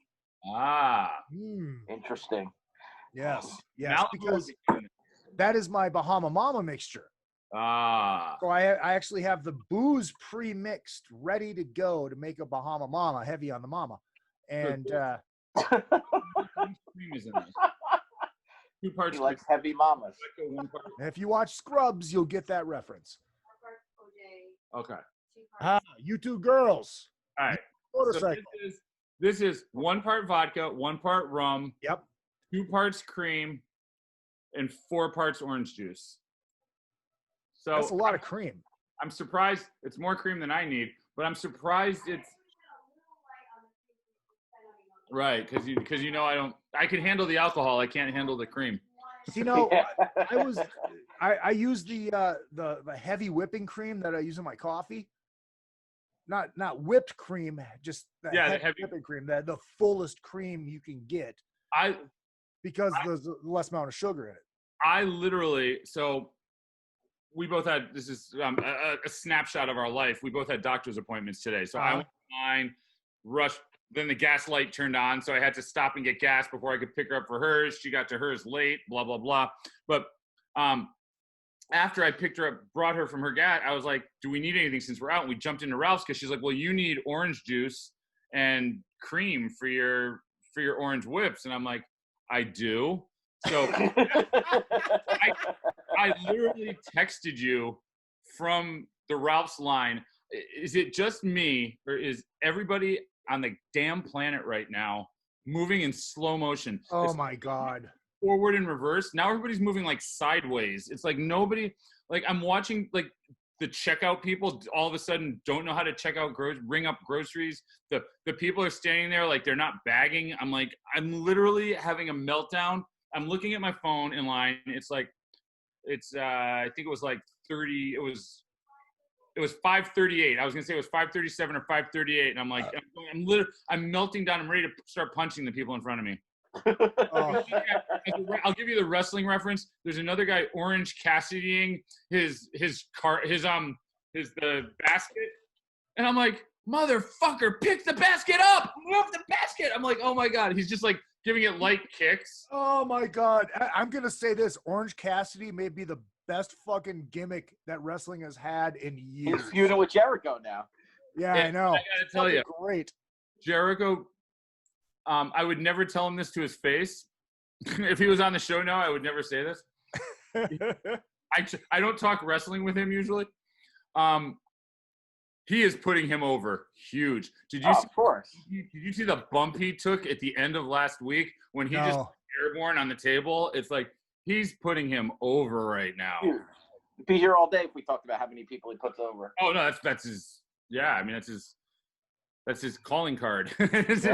Right. But I noticed this like during that pay-per-view. I think it was Orange Cassidy's first pay-per-view, and this is how this show goes. We just go down fucking rabbit holes.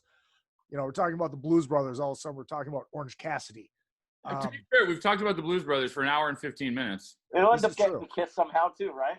And we're drinking orange whips, which brings us to Orange Cassidy. Exactly. And I had to buy my stuff to get the orange whip and watch the guy Orange Cassidy the basket because he was too lazy to bend over and move it. So we could trace back. Orange Cassidy, from what I've seen, is the best jobber I have ever fucking seen in my life because he's got a great gimmick. The fans love him, but he never wins. Yep. Well, who's he? Well, I'm curious to see. It's not tomorrow night. No, Jericho's announcing tomorrow night. Okay. So next week he fights Cassidy, right? Yeah.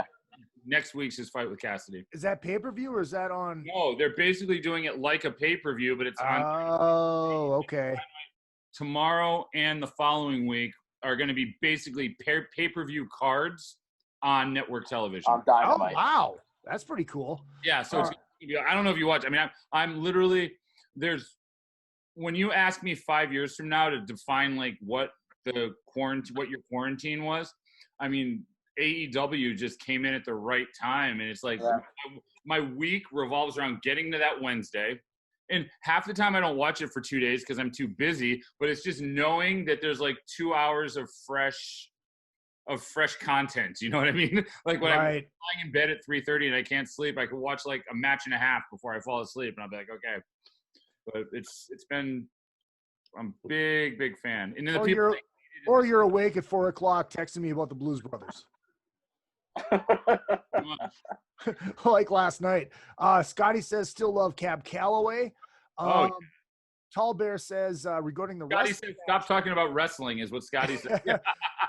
Speaking of wrestling, Tall Bear, and I don't know if this is true or not, but the match that I described, that I'm trying to figure out who it was in the movie, was Tallbear says it was DeCrusher and the Sheik, and Aykroyd was the announcer.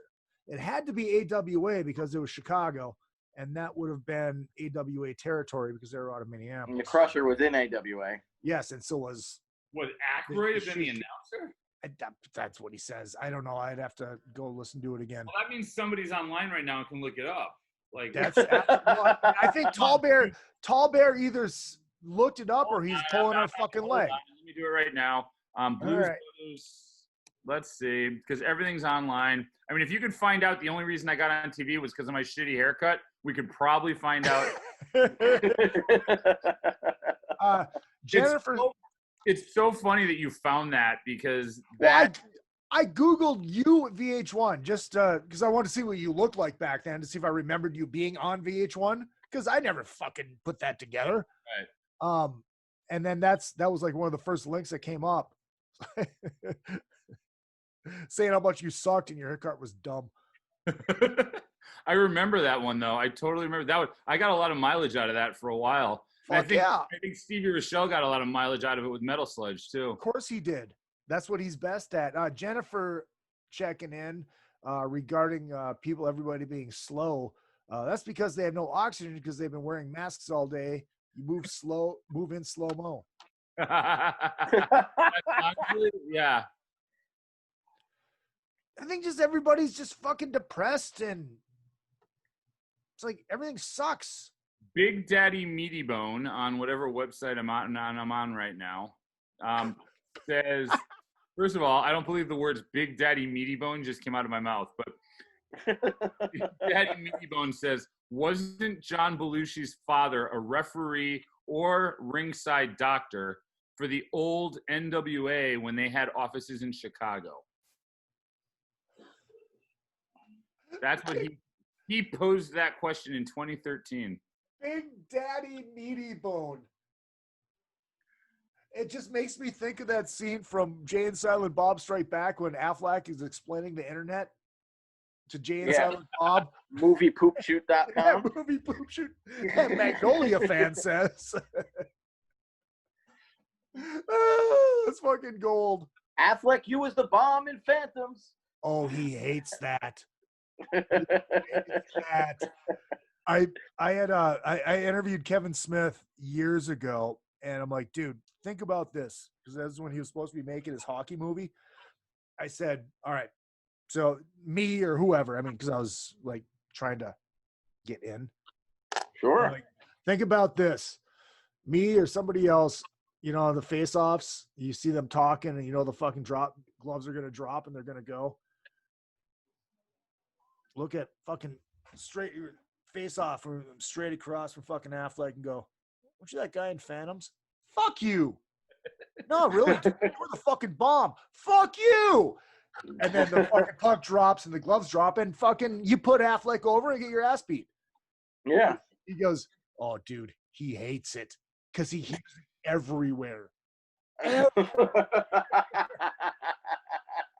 That's what sucks about being a celebrity. Yeah. Right? Rough life. It's not. Oh my God. I don't mind getting mocked for my VH1 years anymore because I'm not on it anymore. So it's so infrequent. I'll sit and talk to somebody for 2 hours. I don't care. It's like, what's it? When you're in the midst of it, you're just like, dude, shut up. Now I'm like, oh, when you pass somebody on like one of the cruises, yep. Are you the guy from Metal Edge? Like now I'll talk for 3 hours. Back then I was just like, oh my God, face down, just get through. So you just wanted to shave your head and walk and just hope nobody fucking recognizes it. It was also, it's so funny. And this kind of goes back to the movie. The same thing I was saying about the Blues Brothers earlier. It's just such a different era. There's all these movies that came out here. Like if you were to have a movie come out now, you couldn't have Nazis in it. You couldn't there was no filter. You know what I mean?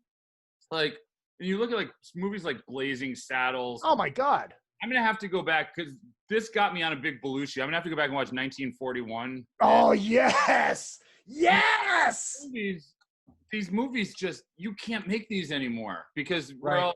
society of snowflakes that get offended by everything. Yeah, because there was no filter. Now the filter's just so huge. Here's a great example. So this movie that we're trying to develop, I don't know if it's ever gonna fucking happen, but is based off the letters that we have of my buddy's grandpa when he was in World War II in like the Philippines and Japan. And during that time, the words that they said were Jap. Mm-hmm. Yeah. And there was a question, it's like, well, can we say that? Like, no, you're gonna fucking say that because that's how it was written, and that was the fucking time. It has to be like that. And I kind of feel like you have to move forward, you have to embrace the past. You have to to stop and go, you have to acknowledge it. And I don't mean embrace it in a positive, right. Positive hallelujah light. I mean, you have to acknowledge where you're coming from to get to someplace different. Sure. And, I made this observation to somebody the other day. My grandfather had a few unsavory terms, as a immigrant from Italy. You know what I mean? Right. There were a few things he said about a few different cultures in America that make me cringe. But he didn't hate people. That was just his generation and how they thought. Right. Exactly. My dad never said that. I never say that. It's like my grandfather wasn't a bad person. It was just cultural. Is anyone a baseball fan? Yes. So Yankee. On Father's Day, they had a whole thing come out about Ken Griffey Jr. And this story just keeps coming back and back and back. But now, in light of the whole Black Lives Matter movement, it got cast in a Black Lives Matter light with Ken Griffey Jr. talking about how he would never play for the Yankees because when his dad played for the Yankees, he was thrown out of the locker room. Did you hear this story? No. He was in the locker room before the game, and security came over and said, "We don't allow anybody in the locker room. Your son's got to go back to his seat or whatever." And it was Ken Griffey Jr. was thrown out. Ken Griffey Jr. was thrown out. I remember.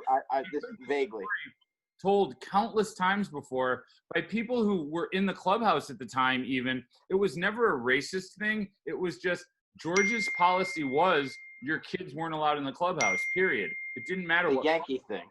But this past Father's Day, that turned into racism because Ken Griffey Jr. was told he couldn't be in the. And it's like, it's not. And again, I'm not defending George.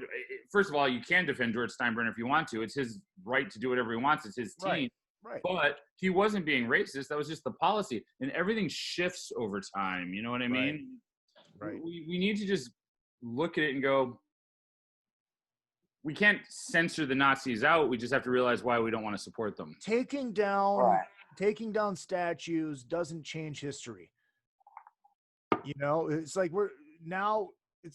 maybe those statues at one time were put up to honor these people that you might not agree with for the best, for the better part of whatever you are. Yeah. But now you can look at those statues and go, this is a part of American history. I don't agree with what that guy stood for,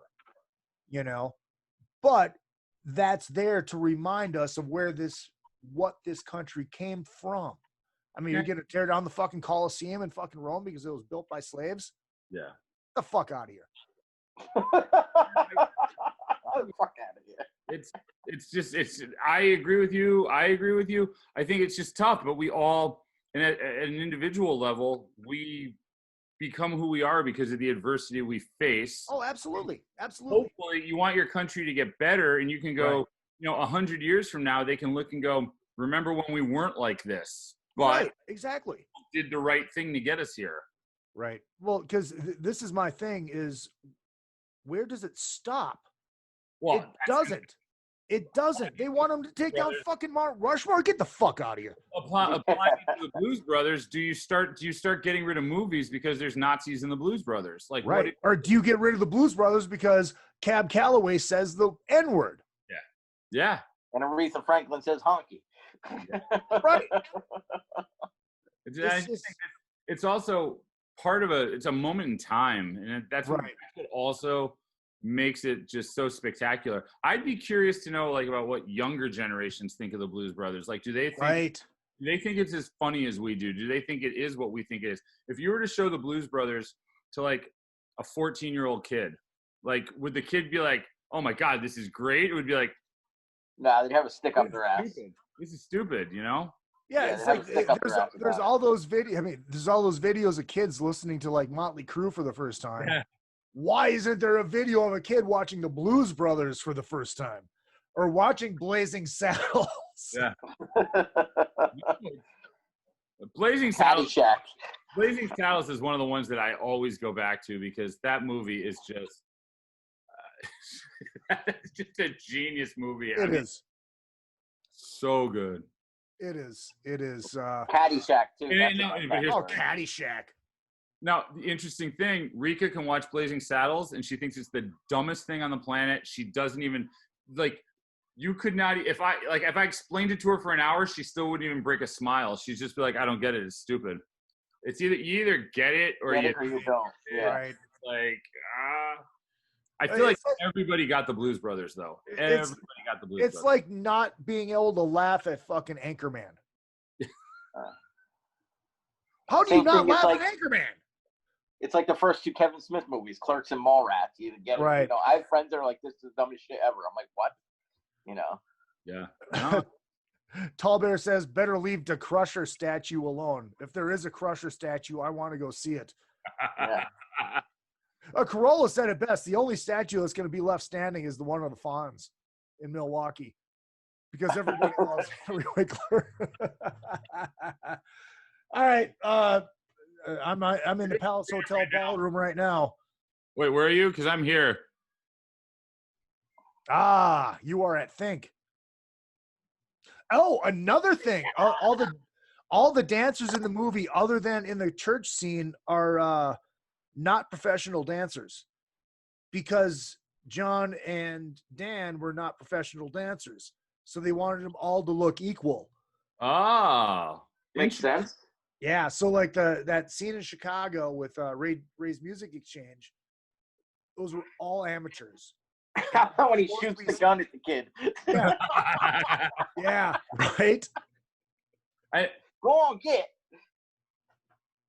Every time I look up at Aretha Franklin's husband, I just think it's Carl Weathers.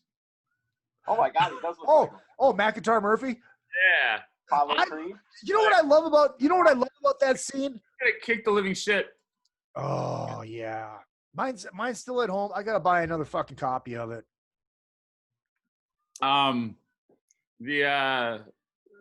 He literally every time I look up, I think it's Carl Weathers. You know what I love about that scene, and I pointed this out last night, is Blue Lou happened to have his saxophone at work. Yeah. And when they left, his guitar happened to be in a gig bag right next to the fucking counter, ready to go. How about when Blue Lou's his expression when he's like waiting for permission to leave? So good. Well, go ahead, damn it. Go on, damn it. The shot up scene with the now I'm looking at it differently because I didn't know that they did that on purpose. Yeah, when you just see the bottom, you don't see his head. You don't see his head at all. Look, wait.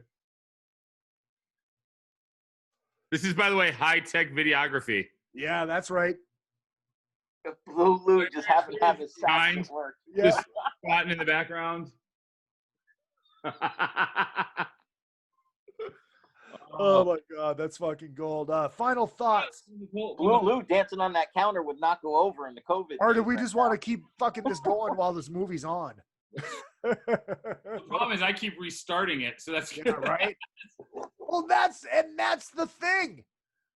Oh my God, Tall Bear says there is a Crusher statue in Milwaukee, and he's holding a keg because that's what the Crusher. You know what we should have done. Hindsight is 2020.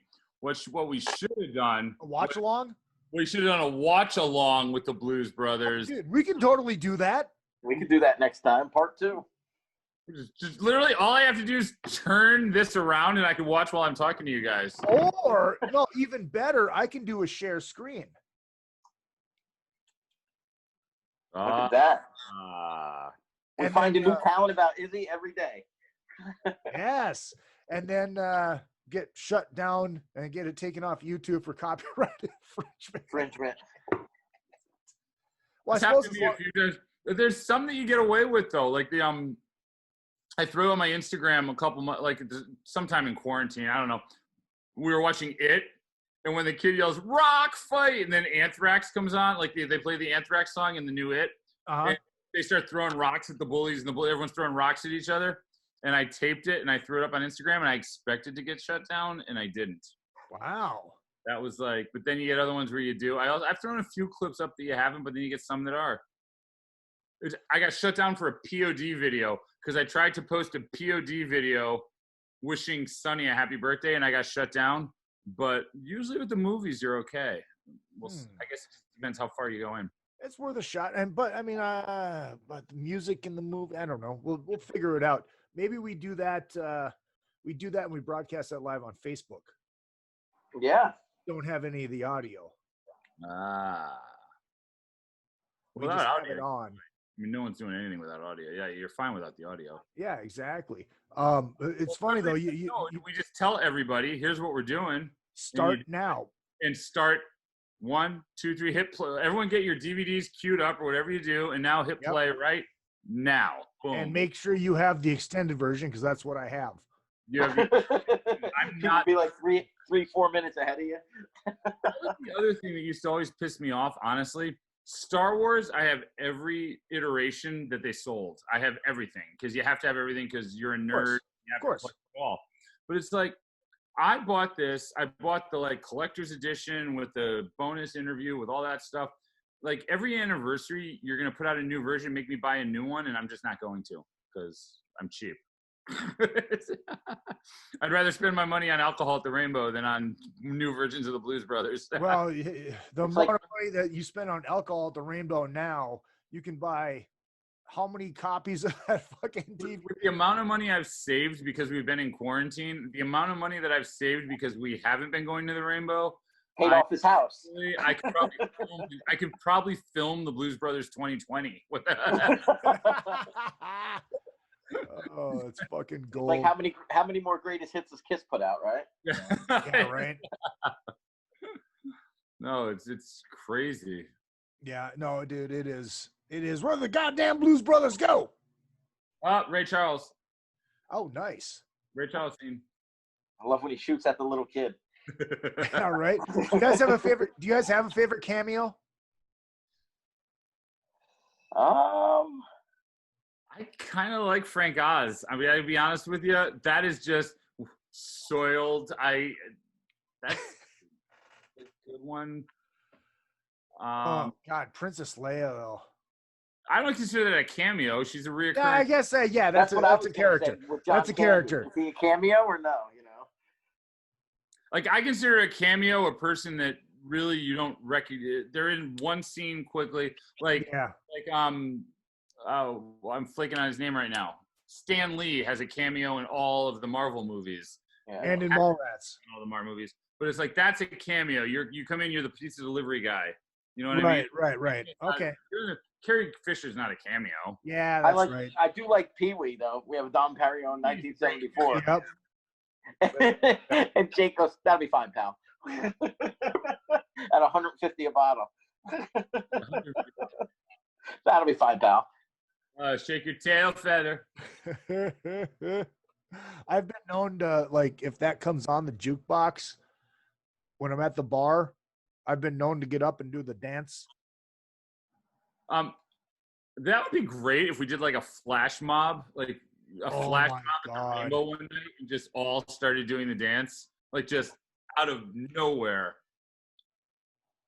I was at we might be able to tie that in as a promo opportunity for the other thing we're talking about. Yes, I like where your fucking head is at. I was at this after bar party once.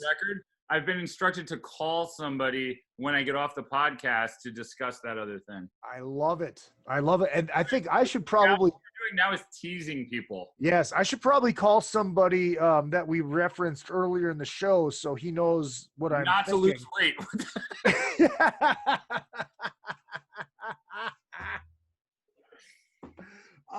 I took this. I met this gal at an after bar once. Gal. And we went back to her Apparently hotel room. 1940. What the hell? You met this gal? I'm always old. said that, gal. I love it. I love the word gal. I love the word babe. You know, what can I say? She was hot too. And she was leaving town the next day and she was staying at a hotel. All of her belongings were in this hotel room. And it was a nice hotel. It wasn't like some fucking skanky, cockroach fucking hotel. And we started talking about the Blues Brothers. She's like, oh, I can do the whole fucking shake your tail feather dance. I'm like, get the fuck out of here. She's like, How no, are you seriously. married today? Seriously. I don't know. Say, the jewelry stores must have been closed. You had your chance. You would. That was No. Oh, no. She. A window opening. That was a garage door. FYI, she wouldn't even kiss me. What? She wouldn't even kiss me. She's like, we're not going to have sex. I don't need you to kiss me to have sex. What's this? And me being the fact that she was hot and I'm desperate and I'm thinking, hey, we'll get back there. Things will happen. Fine. I'll become better looking. Yeah. Yes. A couple shots, fucking ward, and you're good. Cups will look like B cups. Everything will be better. It'll all we got this. I mean, she changed in front of me. I saw her titties. I'm like, oh, boobs. She's like, well, come on. They're titties. Everybody loves titties. They don't get old. They never get old. They never get old. But yes, I like this watch along idea. Probably do that in a little. Oh, speaking of next week, we are talking Metallica, and the week after we are talking the Kiss solo records, and I've got Ron Keel and hold on, I gotta check. Ron Popeil and Ron Keel. Ron Popeil and Ron Keel, and also Hal Sparks. Hal. Yeah. Nice. Fucking Good Kiss. one. And this is what I preach all together and all along. If you don't disagree with, or if you disagree with somebody politically, does not mean you can't have fun conversations about music and still be friends with them. So always remember that. You guys got what's that? What inspired that? Did something, or were you just thinking that out of nowhere? I'm just randomly. We're not talking about. I'm like, have two orange whips got me to the point that I missed the whole conversation? Okay. No, I said it was interesting. There was a conversation happening the other day, and I interjected on something on Facebook, and somebody was like, "It's so nice to see a civil conversation amongst people that don't agree." At the end of the day, we all just need to realize we're not going to agree on everything. Period. No, absolutely not. Impossible. You know what? It's impossible to agree on everything. My wife and I can't agree on what we want for dinner every night. Seriously. At the end of the day, you just be nice to each other. Exactly. Got this. Exactly. But in her defense, being a chick, she can't decide until you tell her what she's having. Until I tell her what I want, and then she says okay, and then when she's eating it, goes, I don't like this. That's how it is. That is fucking gold. All right, it's up to me. Okay, I want pizza. Okay, all right, cool. Let's get pizza. All right, we get pizza, and then you go, what? Well, why aren't you eating? I really didn't want pizza. Then why didn't you say something? Oh, she's yelling from the other room because I have one of those voices that booms to the next counter. She's like, now she's in the other room. She's like, okay, here we go. Your Zoom's gonna light up. Enrique's gonna pop up in the corner with us. Oh my God.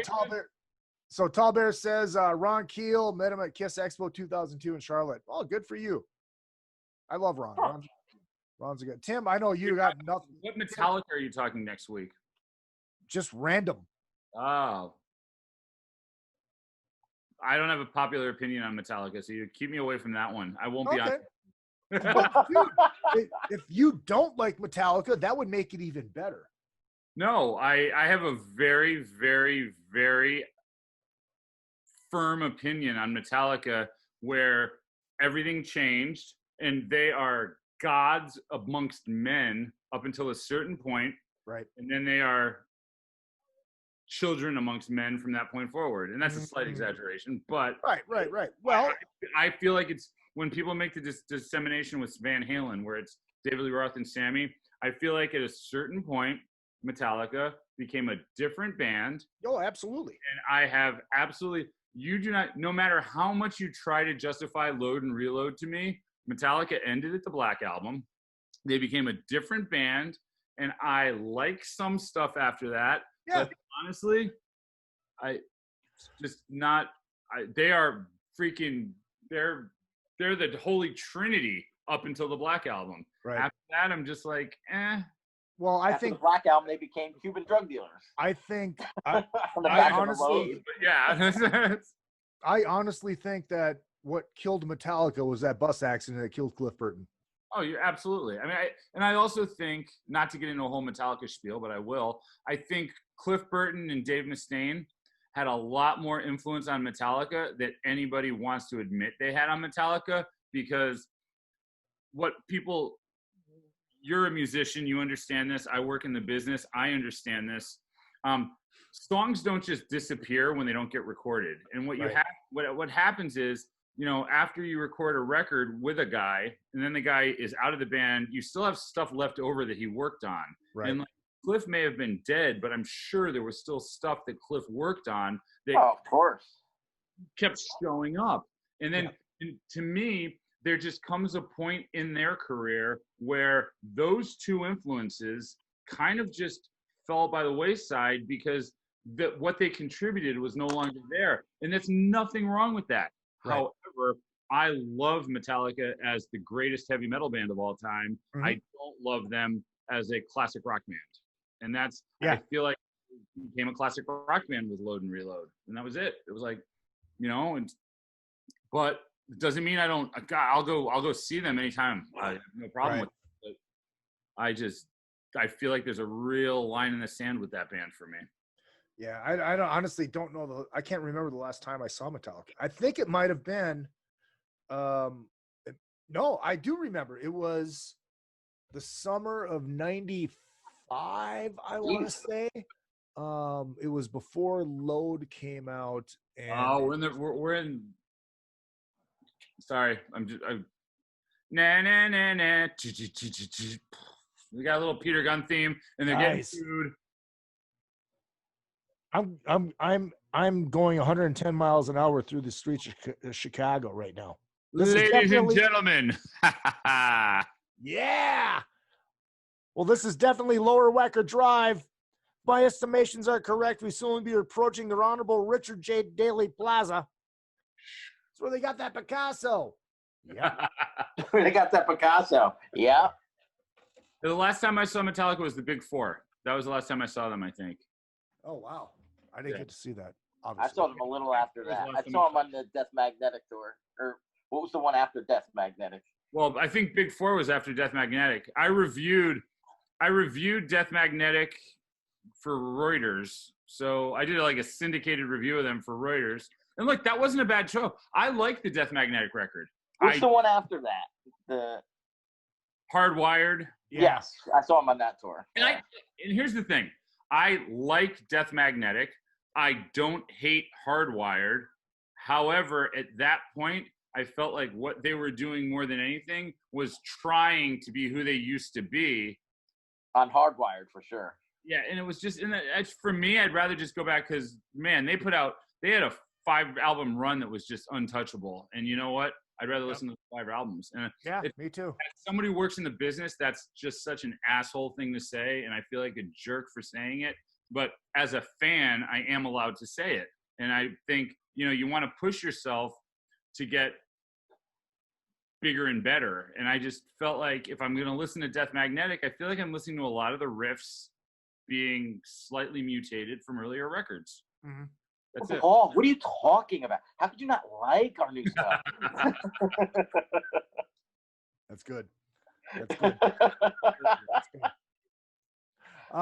Tim, I know you got nothing to pimp. You're just a fanboy.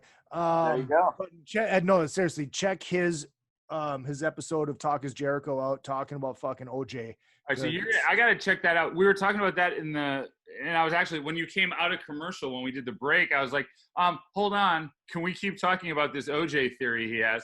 But sure. I'm going to have to go check that out.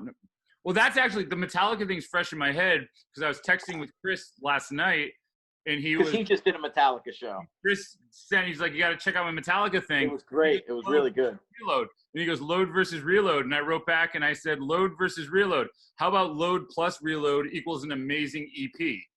And that got us going a little bit, and then I said, what's better, load plus reload or Guns N' Roses Use Your Illusion 1 versus 2? This is what nerds do all night. We sit on I know. Of course. I know. You know? I'm not at that point. Me and him just text 80s Kiss. Yeah. See, I'm not at that point with him because I just got the follow on Twitter. So maybe someday we'll work up to that. But when he realizes I'm not just a fanboy. Well, when I met Chris, it was because he was doing the cover band with Rich Ward, Fozzy Osbourne, and Rich and I were close enough where Rich was like, Rich probably didn't want to have to talk to me anymore. This was probably, now that I think about it historically, this was probably one of the greatest pawn-offs in metal history. Rich Ward was so sick of me being a Stuck Mojo fanboy that he said to Chris, I have an idea. Why don't you call Paul and be friends with Paul? That way Paul will stop trying to be friends with me. Well, he didn't. I got into my office in New York at Metal Edge, and I had a voicemail from Chris Jericho going, is this Paul Gargano wits or something? He did some joke on my name. Is this Paul Gargano wits? And if you think you know a lot about metal, we got to talk and blah, blah, blah, blah. And that was it. So that's funny. Hey, I mean, are you surprised he didn't try to pawn you off on Dan Dryden? I just orange whipped right to my throat. And I'm not ripping on Dan. Dan's a friend of mine from back home. So, but yeah, Dan was in Stuck Mojo and the first bass player in Fozzy. Yep. On Sports Pop. Yep. I just wanted to make a Dan Dryden reference. So, I can always say that I was in the Fozzy, the mockumentary about Fozzy. Really? Yeah. That's right. Yes, you were. I was. Shit, I did not know that. Are you like one of the interviewer guys, or are you just there? Well, it was a VH1. They basically did the mock VH1. Yep, I know. Yeah, I saw it before it came out. The one thing that I remember about that vividly is when we were taping it. I started in radio. I did quite a bit of TV. I've got my idiosyncrasies. We all do. Correcting my pronunciation of Motley Crue. I was putting the emphasis in the wrong place. And it literally got to the point where I was like, they were infuriating me because I'm like, it's how I say it. I don't care. Because I was saying Motley Crue. It's on Motley Crue. Motley. And I'm going, oh. Anyone that thinks TV is fun, wait until you've had to say Motley Crue, Motley Crue, Motley Crue, Motley Crue. 87 times in a day. Motley Crue. Yeah, it's no. So going back to the wrestling thing, the ability to do a shoot interview, Chris's ability to get behind the mic and announce a match, I have all the respect. Yeah. That's the stuff that I just like dork out on because I'm just like, more than the wrestling itself, I throw my back out tying my shoes. So like the wrestling, like watching them do their interviews and watching the in-ring stuff, I'm like, that's what I appreciate. Dude, I go down rabbit holes. I do the same thing. That's why I got the slip-on bands. Yeah. I go down rabbit holes of fucking of interviews like from back in the day. Yesterday I was down a Nick Bockwinkel fucking rabbit hole, which ruled because Bockwinkel was a fucking god on the mic. But yeah. On the off chance you don't, you follow WrestleBotch, right? No. Oh yeah. Okay. No, you don't? No, tell me about it. Oh my God, it's all like. I'll send you a link. I'll send you a link the minute we get off this call. WrestleBotch is the greatest. Every day they just send wrestling bloopers that happened in the ring. So the best is what the Mongo McMichael ones. Oh my God! Oh yeah, he was terrible. Just gotta go fucking terrible. And so I met him because he also has a vinyl. The guy that does it also does. He has a vinyl company, I believe. It's called War God or War Dog. He's got a vinyl. They put out the sponge, and he's got all the big wrestlers following him and stuff. So, and I met him just talking about that, and then he followed me under the wrong thing. I'm like, "What's that?" He goes, "Oh my God, that's my other account. I got to follow you under the vinyl one." because I'm a vinyl nerd. And then I started going, wait, you're a wrestling guy? So then we went into that whole wrestling. And that's the other thing in the quarantine. I bought more wrestling shirts this quarantine. I had a Big John Stud shirt on earlier today. Nice. Awesome. Yeah, but. And I had a Jimmy Snuka shirt. I got all excited. I bought the Jimmy Snuka shirt. Then I watched Dark Side of the Ring, and I go, I can't wear a Jimmy Snuka shirt. He killed his girlfriend. You know what I bought? I bought one of these during the fucking quarantine. All the times you're complaining about not having money, you went and bought a wrestling belt. What the I was drunk. But now I got a wrestling belt. Well, Yeah. I'm trying to I was look. gonna say, what changed? Right. Oh, What is it? this is the WWF, the Winged Eagle, the one that Hogan, Flair, Nice. Macho, Nice. Warrior, It's one Macho Man Undertaker. won in the tournament. Yep, Taker, Nash, HBK, That's my Stone favorite Cold Steve WrestleMania. Austin. That's my favorite WrestleMania 4, because Macho Man's my favorite when he wins the tournament, and I was there. Nice. I Dude, was at that's 4 and badass. 5, both in That's Atlantic City. badass. Well, I tell you what, I'm going to pour another shot. Paul, you got anything to pimp while we're at it? No, it's weird. I'm in this holding. I mean, for people that don't know, I manage bands. I mean, that's what I do. I've got, and we're all in this just absurd holding pattern because we can't perform live. Right. It's so bizarre. Hurricane, who might be popular with some of your base, Hurricane just went in the studio and just did an amazing, I don't want to say what it is yet, but they just did an amazing cover. Drowning Pool, we have a new record completely finished. We signed a deal. The deal is going to get announced in the next couple of weeks, but we're waiting. You know, you can't put a record out when you can't tour. I mean, that's the right right now. Yeah, absolutely. Jason Miller does stuff on Twitch 3 times a week. I'm doing a book with Perry Farrell right now. It's like yes, all this stuff is going on, and it's just like getting us through COVID. I mean, It'd be interesting if the cover that Hurricane did was a foreigner song. It's not. I could tell you that. It's not. I could tell you that. Yeah. And then, guys, make sure you go check out. I like that. Make sure you guys go check out Paul's appearance on 3 Sides of the Coin, where he didn't name drop me. I didn't name drop you, or I did name drop. No, you didn't. You didn't. All right. Well, can I tell you something about that? I still haven't made it through that whole interview. I was having a panic attack listening to myself talk during that interview because I have been off caffeine for the most part. I'll have an occasional soda, but I cut coffee over a year ago, and I sound like I did an 8-ball of cocaine before I went. That and you're doing this the whole time. And I am and that's the other reason why I had to shave it, because instinctively when it's there, you play with it and you just like, so I'm like, I got to shave it because I hated that I was doing this the entire time, but it was long enough to do that with. The best part was the Gene asshole story. Yeah, that was good. It's very scary. And that might come back. There were a few times when I was listening back, a few of the Metal Edge things, 100% true, all of it. Of course. There were a few things I probably shouldn't have said that were more speculative than anything. I made a comment that I was like, oh, I don't believe I said that, but it was very true. I mean, Jerry did a hatchet job on me after she left because she was mad that I quit. And I made the comment, based on what she said about me then, I could only imagine what she would have done today in a different environment when she had all this different shit she could throw out. Right.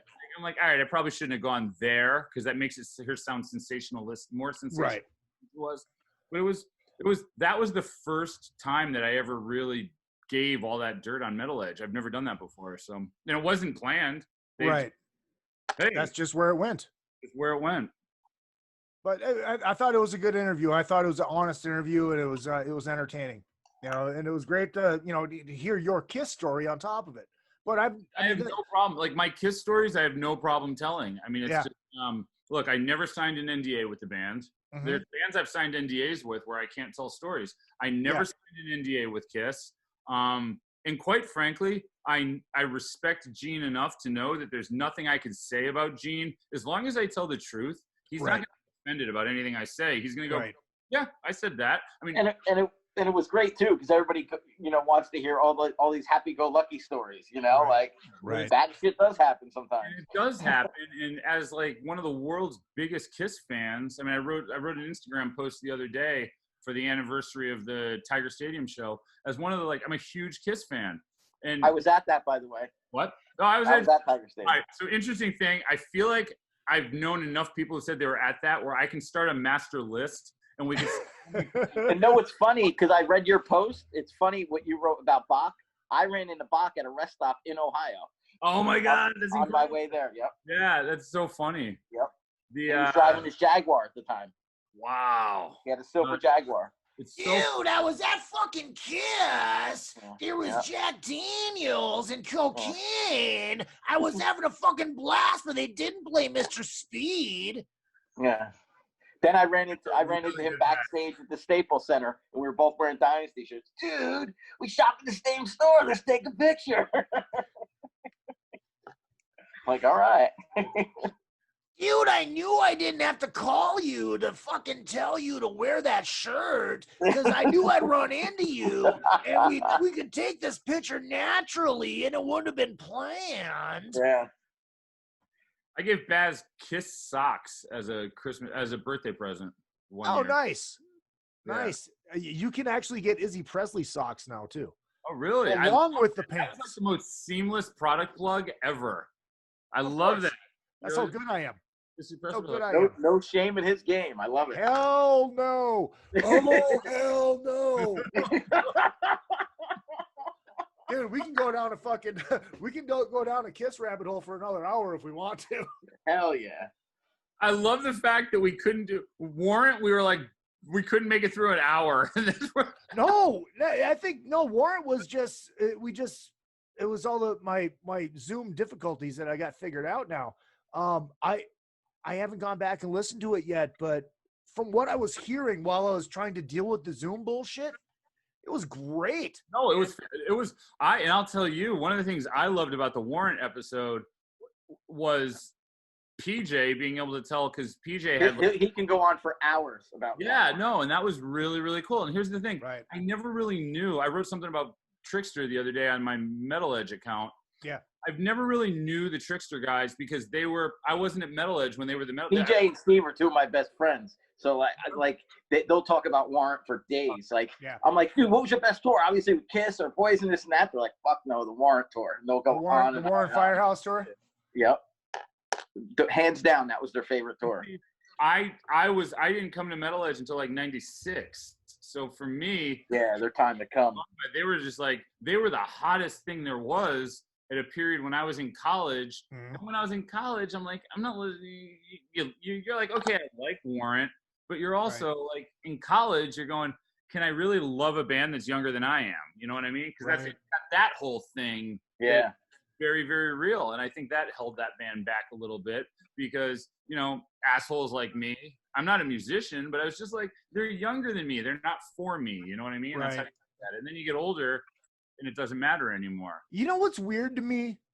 Being now 47 years old, and I felt this, I felt this fucking 10 years ago when I was like 37, when I was a sports writer, and I still feel it with music too. It's like, they're younger than you, but I never felt that I was younger than these people because they're the men out there playing fucking baseball. They're the men out there playing hockey. I'm some fucking fat guy sitting up in the fucking press box eating pretzels and fucking popcorn, I just yelled to Rika. I muted and yelled to Rika, do you want to come make a cameo? And she's upset because she got out of her cute clothes. I got out of my cute clothes. I'm wearing. What? I like this. What are you talking about? I like this dress down, almost see down the shirt look. I like the nipple look. Yes. And I'm drinking some. Where's your fucking where's your orange whip? Orange whip. I already finished that. I tasted it. I didn't like that. You got to get. It was too boozy for me. Here. If you're going to sit for a minute, sit in the chair. We got this. We can figure this out. Okay, the ratings are just going to go up. At the 3-hour mark, the ratings go up. Yep. Dude, we heard there was a girl on the show. Is she the first girl ever on your show? No. Other than Bobby Brown? Bobby Brown was the first girl on the show. I have had Kate Quigley in studio, and Julia Ann, porn star. I was gonna say you had some porn star chick. Yep. Shocker. And Aiden Ashley has been in studio a couple times. I had a tranny porn star on. I was gonna say, didn't you have a training one yet? That was one of the best interviews I've ever done. That was very, very interesting. She also had a Ron Jeremy story. Porn star, Ron Jeremy story. They're all muted and shit. We can't say it ain't so. Say it ain't so. Yes. There was a little bit of Orange Whip left. Nice. I'm gonna have to make myself another one when we're done. But let's see other girls that have been on the show. Do you want to hear my really bad Bobby Brown story? Yes. So, there was a VH1 show called The List, and they would do lists. So they would get. Kane. Is that Kane? Was Kane the host? Kane might have been the host. I think host Kane might have been the host of that. So you would get. They had 4 celebrities, and I put air quotes only because I was on the show. So the show I was on was Best Hair Band. So they would have 4 celebrities come on and give their list of the 3 best hair bands. So it was Kip Winger. The guests were Kip Winger. It was Kane was the host. Yes. So Kane was the host. Kip Winger, Bobby Brown, Jose Aber, the hairstylist, because it was hair band, and then me, because I was the editor of Metal Edge. So the 4 of us come on.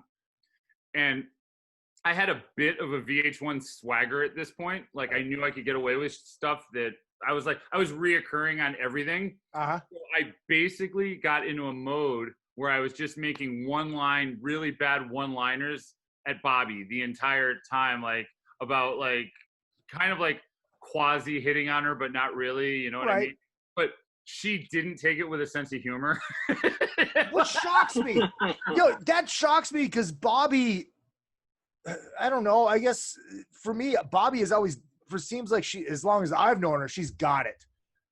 Yeah. She gets the shtick.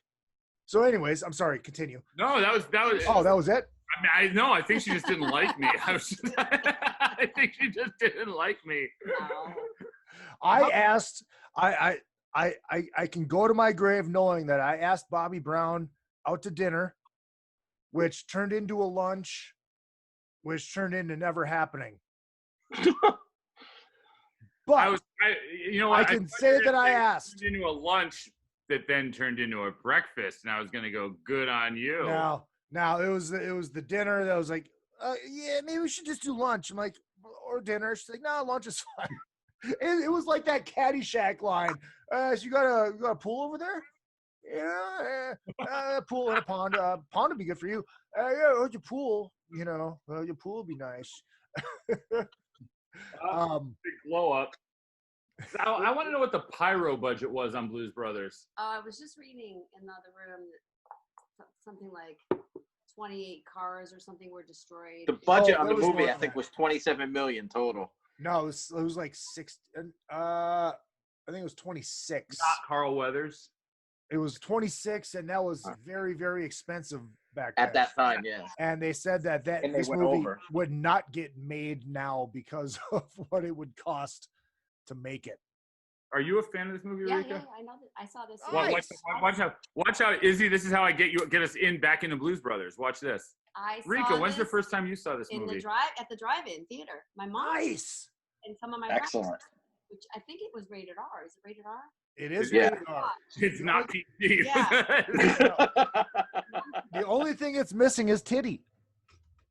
Yeah. But this is when the girlfriend comes. This Carrie. By girlfriend, you mean Princess Leia? Yes, Princess Leia. Princess Leia. Yes. Carrie Fisher comes in.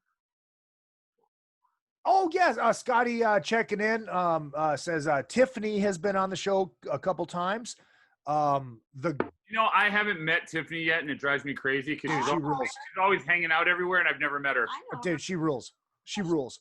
My friend Eliza James, who's in my country band that still hasn't done anything or recorded or written anything yet, or even gotten together. And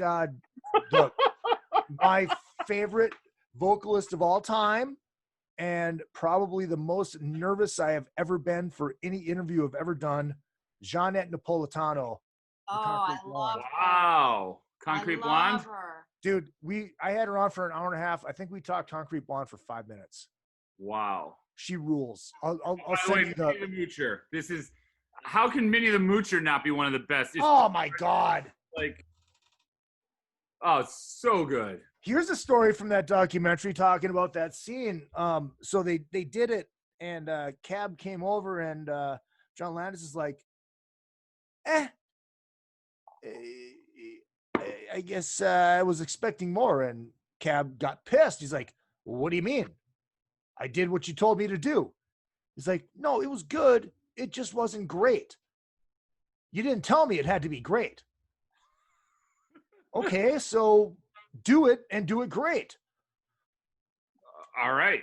So they redid it. And he comes back over. He goes, how was that? He's like, John, Cab, that was great. He goes, well, yeah, because you asked me to make it great. I love it. It's fucking great. I'm holding this belt wondering why I don't get to have sex.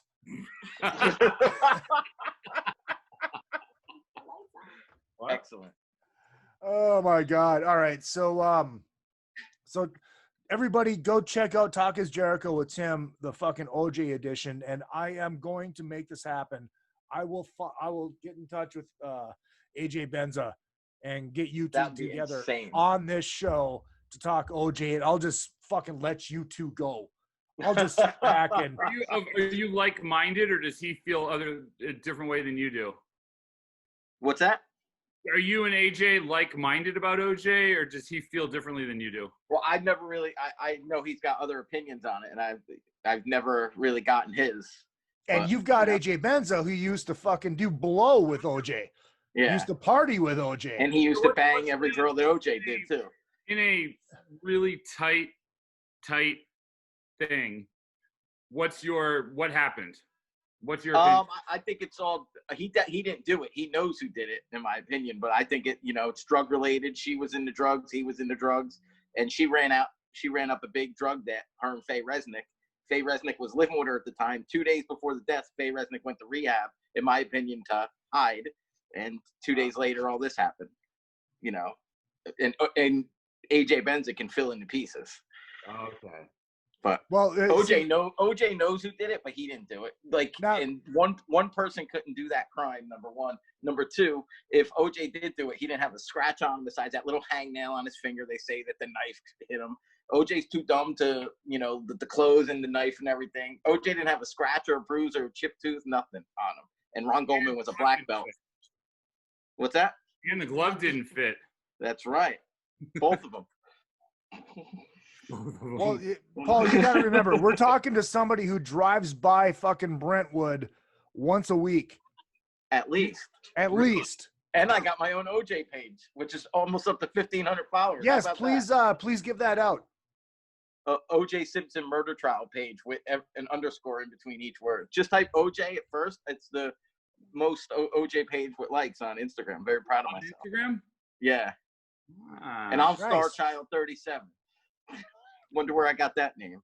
Yeah, I don't know. Fucking Kiss Geek. I love calling people dorks. Yeah, as you have the rest. I have a fucking WWF title belt over my shoulder. I could literally start doing calculus right now, and you can't call me a nerd because there's a girl on screen with me. Yeah. And don't take this the wrong way, but an attractive girl, and then you're talking to a bald guy with a gap tooth who's got an OJ fucking page, and a fat guy with a wrestling belt over his shoulder. Yeah. So you always complain you have no money and you're buying wrestling belts. To the guy that said the only reason I was on VH1 was because of my hair, fuck you. How does your mother's basement look? What the? Yeah. I would also like to say that to Dr. Fuck. He posted that yesterday. Izzy did you post it or did you send it to me? I texted it to you. If you texted it to me, it's on my phone and I can show Rico. I didn't know. I always panic. I googled your husband in VH1, and that was one of the posts, one of the searches, one of the results that came up in the here it search. is. So he Googled me to find out, and it says. Oh, I've shown that to you before. VH1. Yeah, that's probably where I see it. Before. And does Paul Gargano work for VH1 now? He's on every fucking show they have. I sent that to you. Is he considered an expert because he has stupid hair? Stupid. It's gold, dude. It's fucking comedy gold. I love that. Imagine if you had smart hair. And I said so Izzy sent that to me, and he says ha, and I said I remember that ha ha. No. Ha ha. And I said, no, I'm an expert because I'm smarter than you, and I don't live in your mother's basement, asshat. What the Ha ha. Totally. All right, so check out fucking Tim's OJ page on fucking.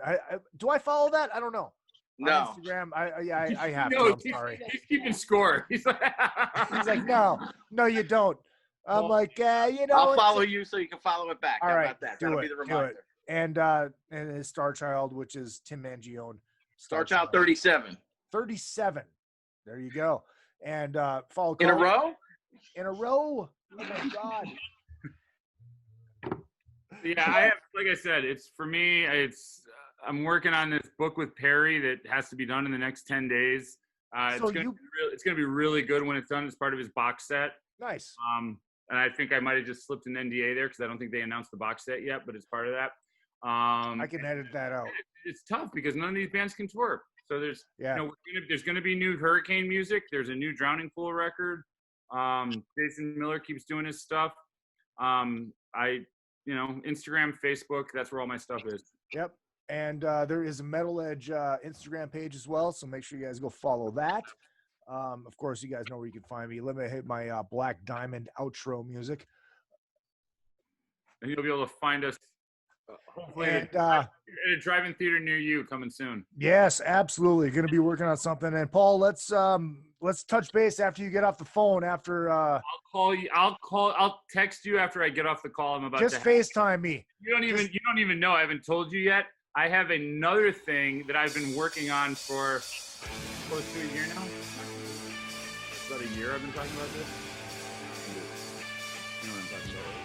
About a year since I was trying not to say the name too loud. I didn't know that's what. All right, that's all right. Just. And I think you might actually be the perfect vehicle for that, also. Actually, FaceTime me after this is over. It'll be easier. Tim Mangione, Paul Gargano. Thank you guys very much.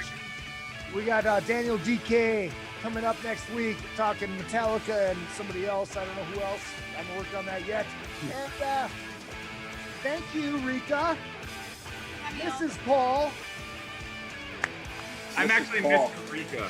Oh, there you go. My name is Izzy Presley. Make sure you do follow all of the social media at Real Izzy Presley all the way across the board. Twitter, Instagram, and Facebook. And of course, the show page is another podcast. And yes, subscribe on YouTube and buy shit and send money to Izzy Presley at yahoo.com via PayPal. And don't forget that I lack in talent. Up for it. Oh, and by the way, I'm going to throw out there, I've never been involved with anything with an event poster as cool as the one for today. Thank you. And I'm still recording the video, so I got that on video.